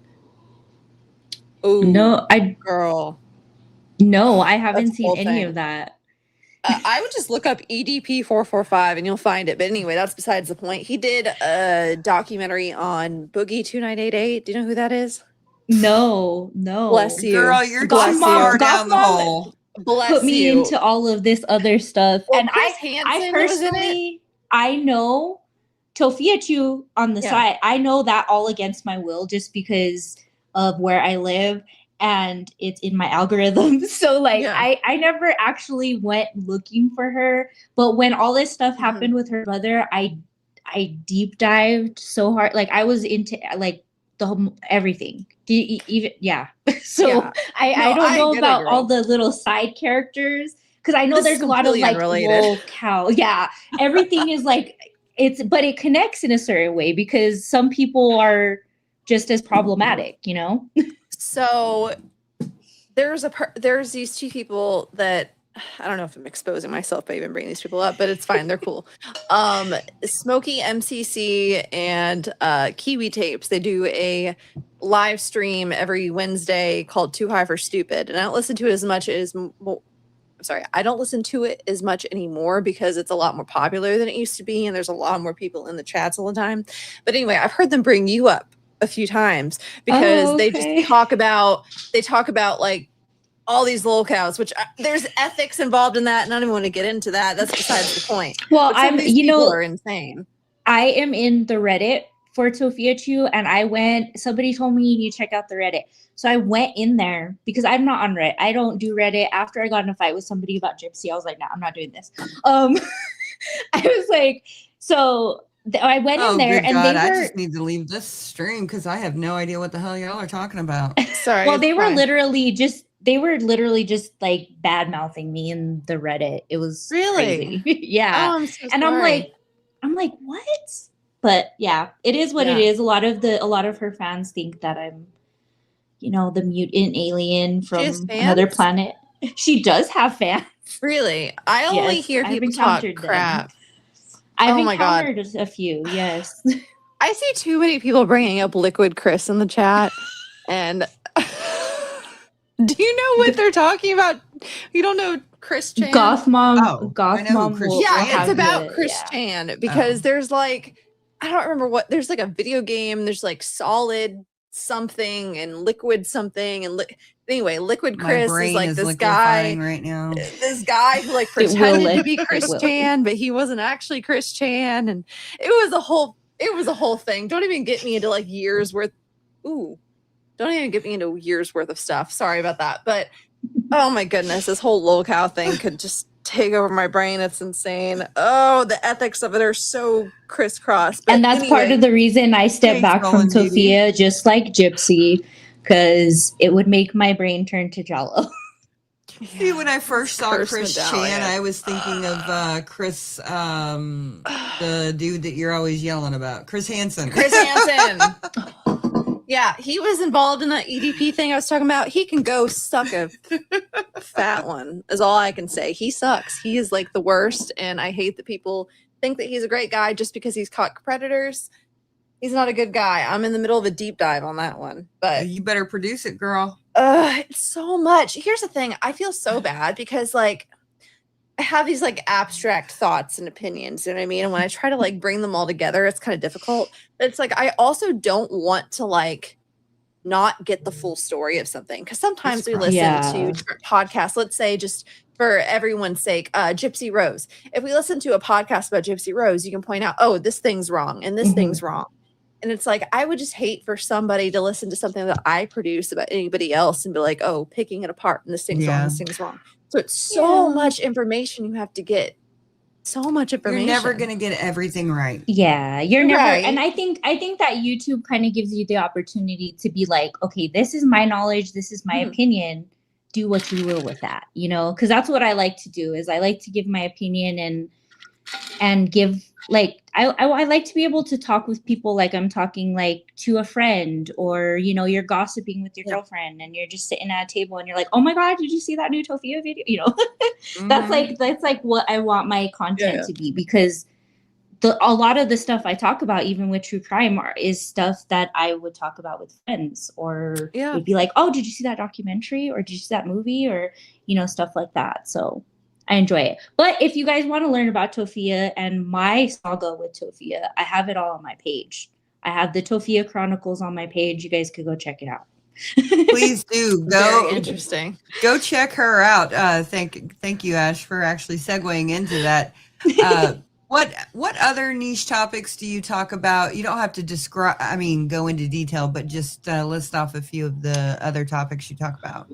So just like gossip, we talk about the Resilient Jenkins a lot too. That's a big one. They're a family of 7 that's been homeless for over a year because they refused to work. I've seen clips of stuff like that. It's very concerning because they have a lot of children, and it's just like, come on. Also, I do movies. I do movie reviews. I love watching movies. That's one thing that I'm trying to incorporate more into my channels is movies. And we talk true crime, you know, trials. I know there's a lot of stuff coming up with like Anna Kepner and the whole David Burke thing going on. A lot of people are so into that right now that it's just like there's so much coming up. And Toxic Barbie said Bunny and Jelly Roll. That's a one. She came into my comments, so I had to start making videos. Yes. Yeah, she did. I made a video about Wade Wilson. So this would happen with Wade Wilson when she was trying to talk. And so I made a video. I gave my opinion about how I felt. The video is still sitting at only like 4,000 views. And she was in my comments and she brought all her cronies in to take my video down and to try to, she ended up suppressing my channel for 3 months. Oh. So I was getting like 50 views and I'm like, this is wonderful.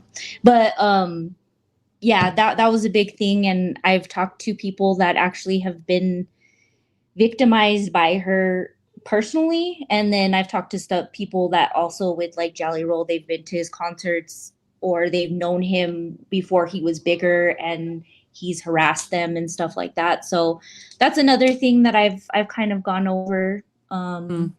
But other than that, just like Gypsy, main one has always been Gypsy, Ken, all of that nonsense that's happened.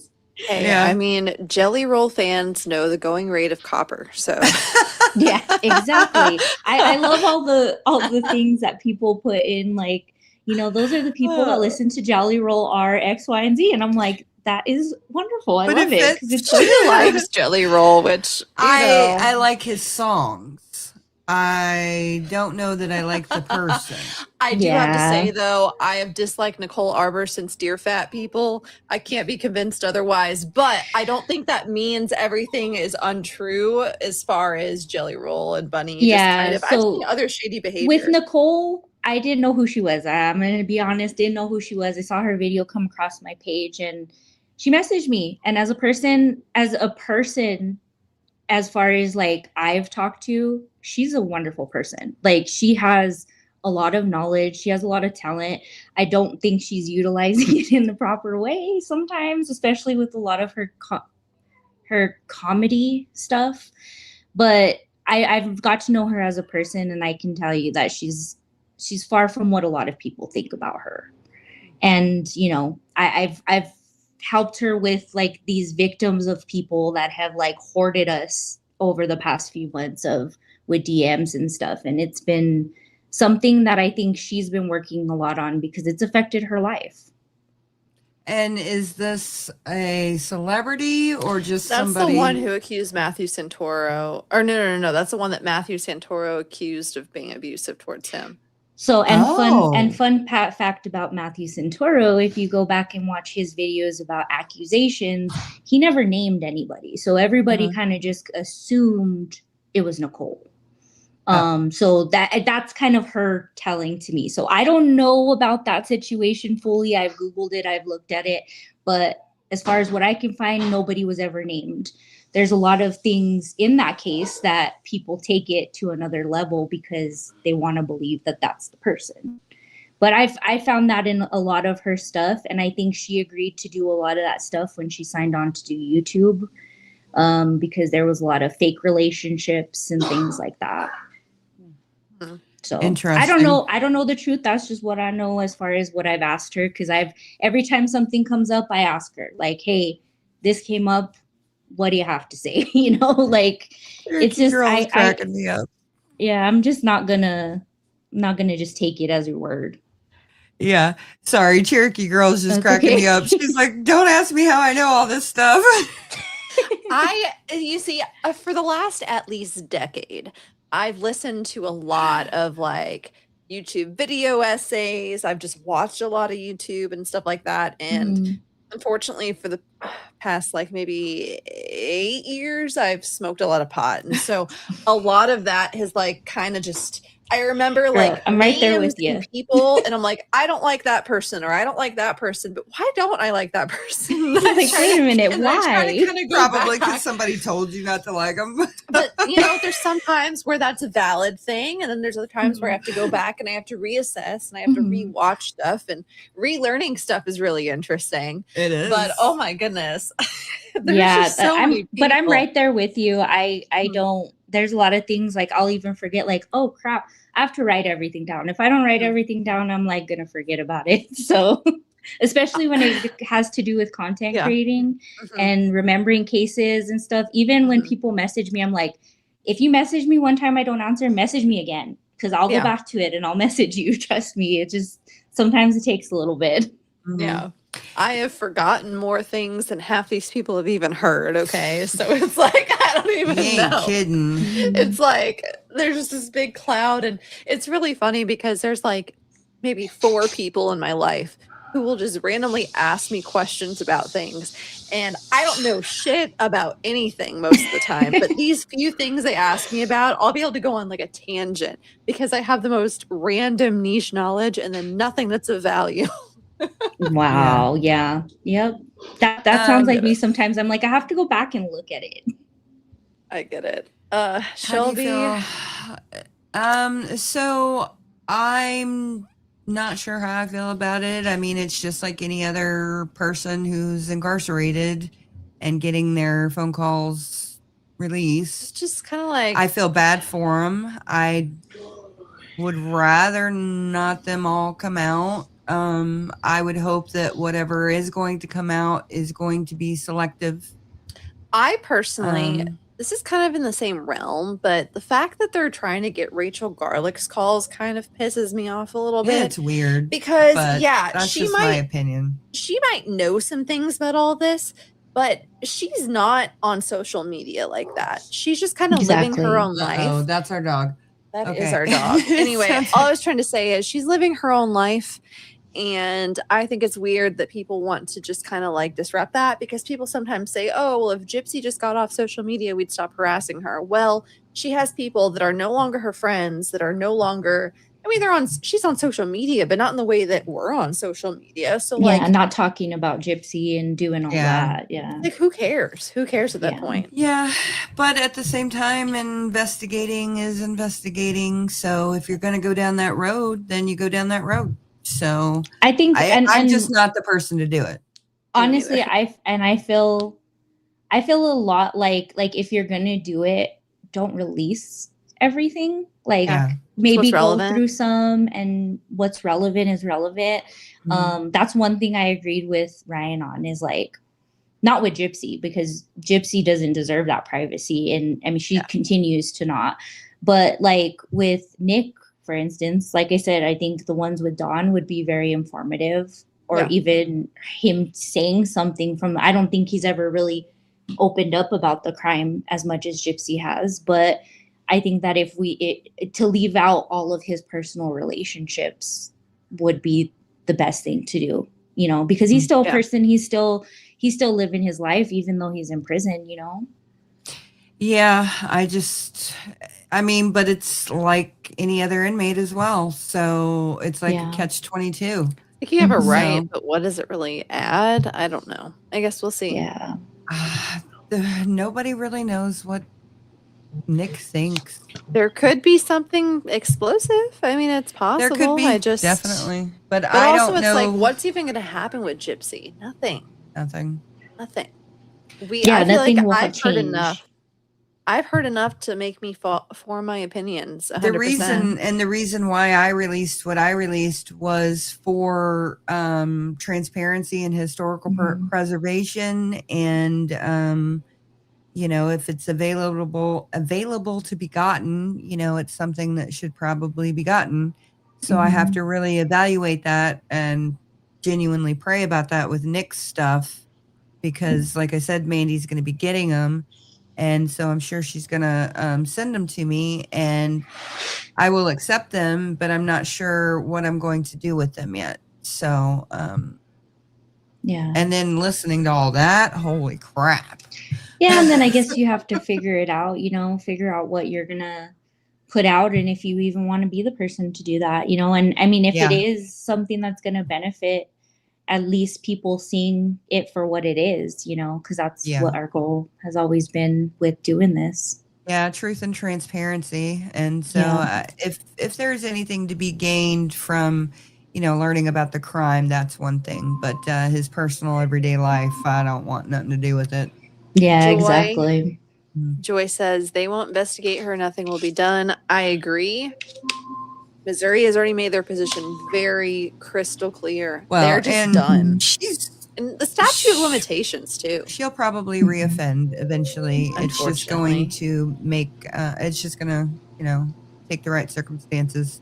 I hope she doesn't offend, and I hope her daughter is nowhere near whenever she does offend in whatever way she does.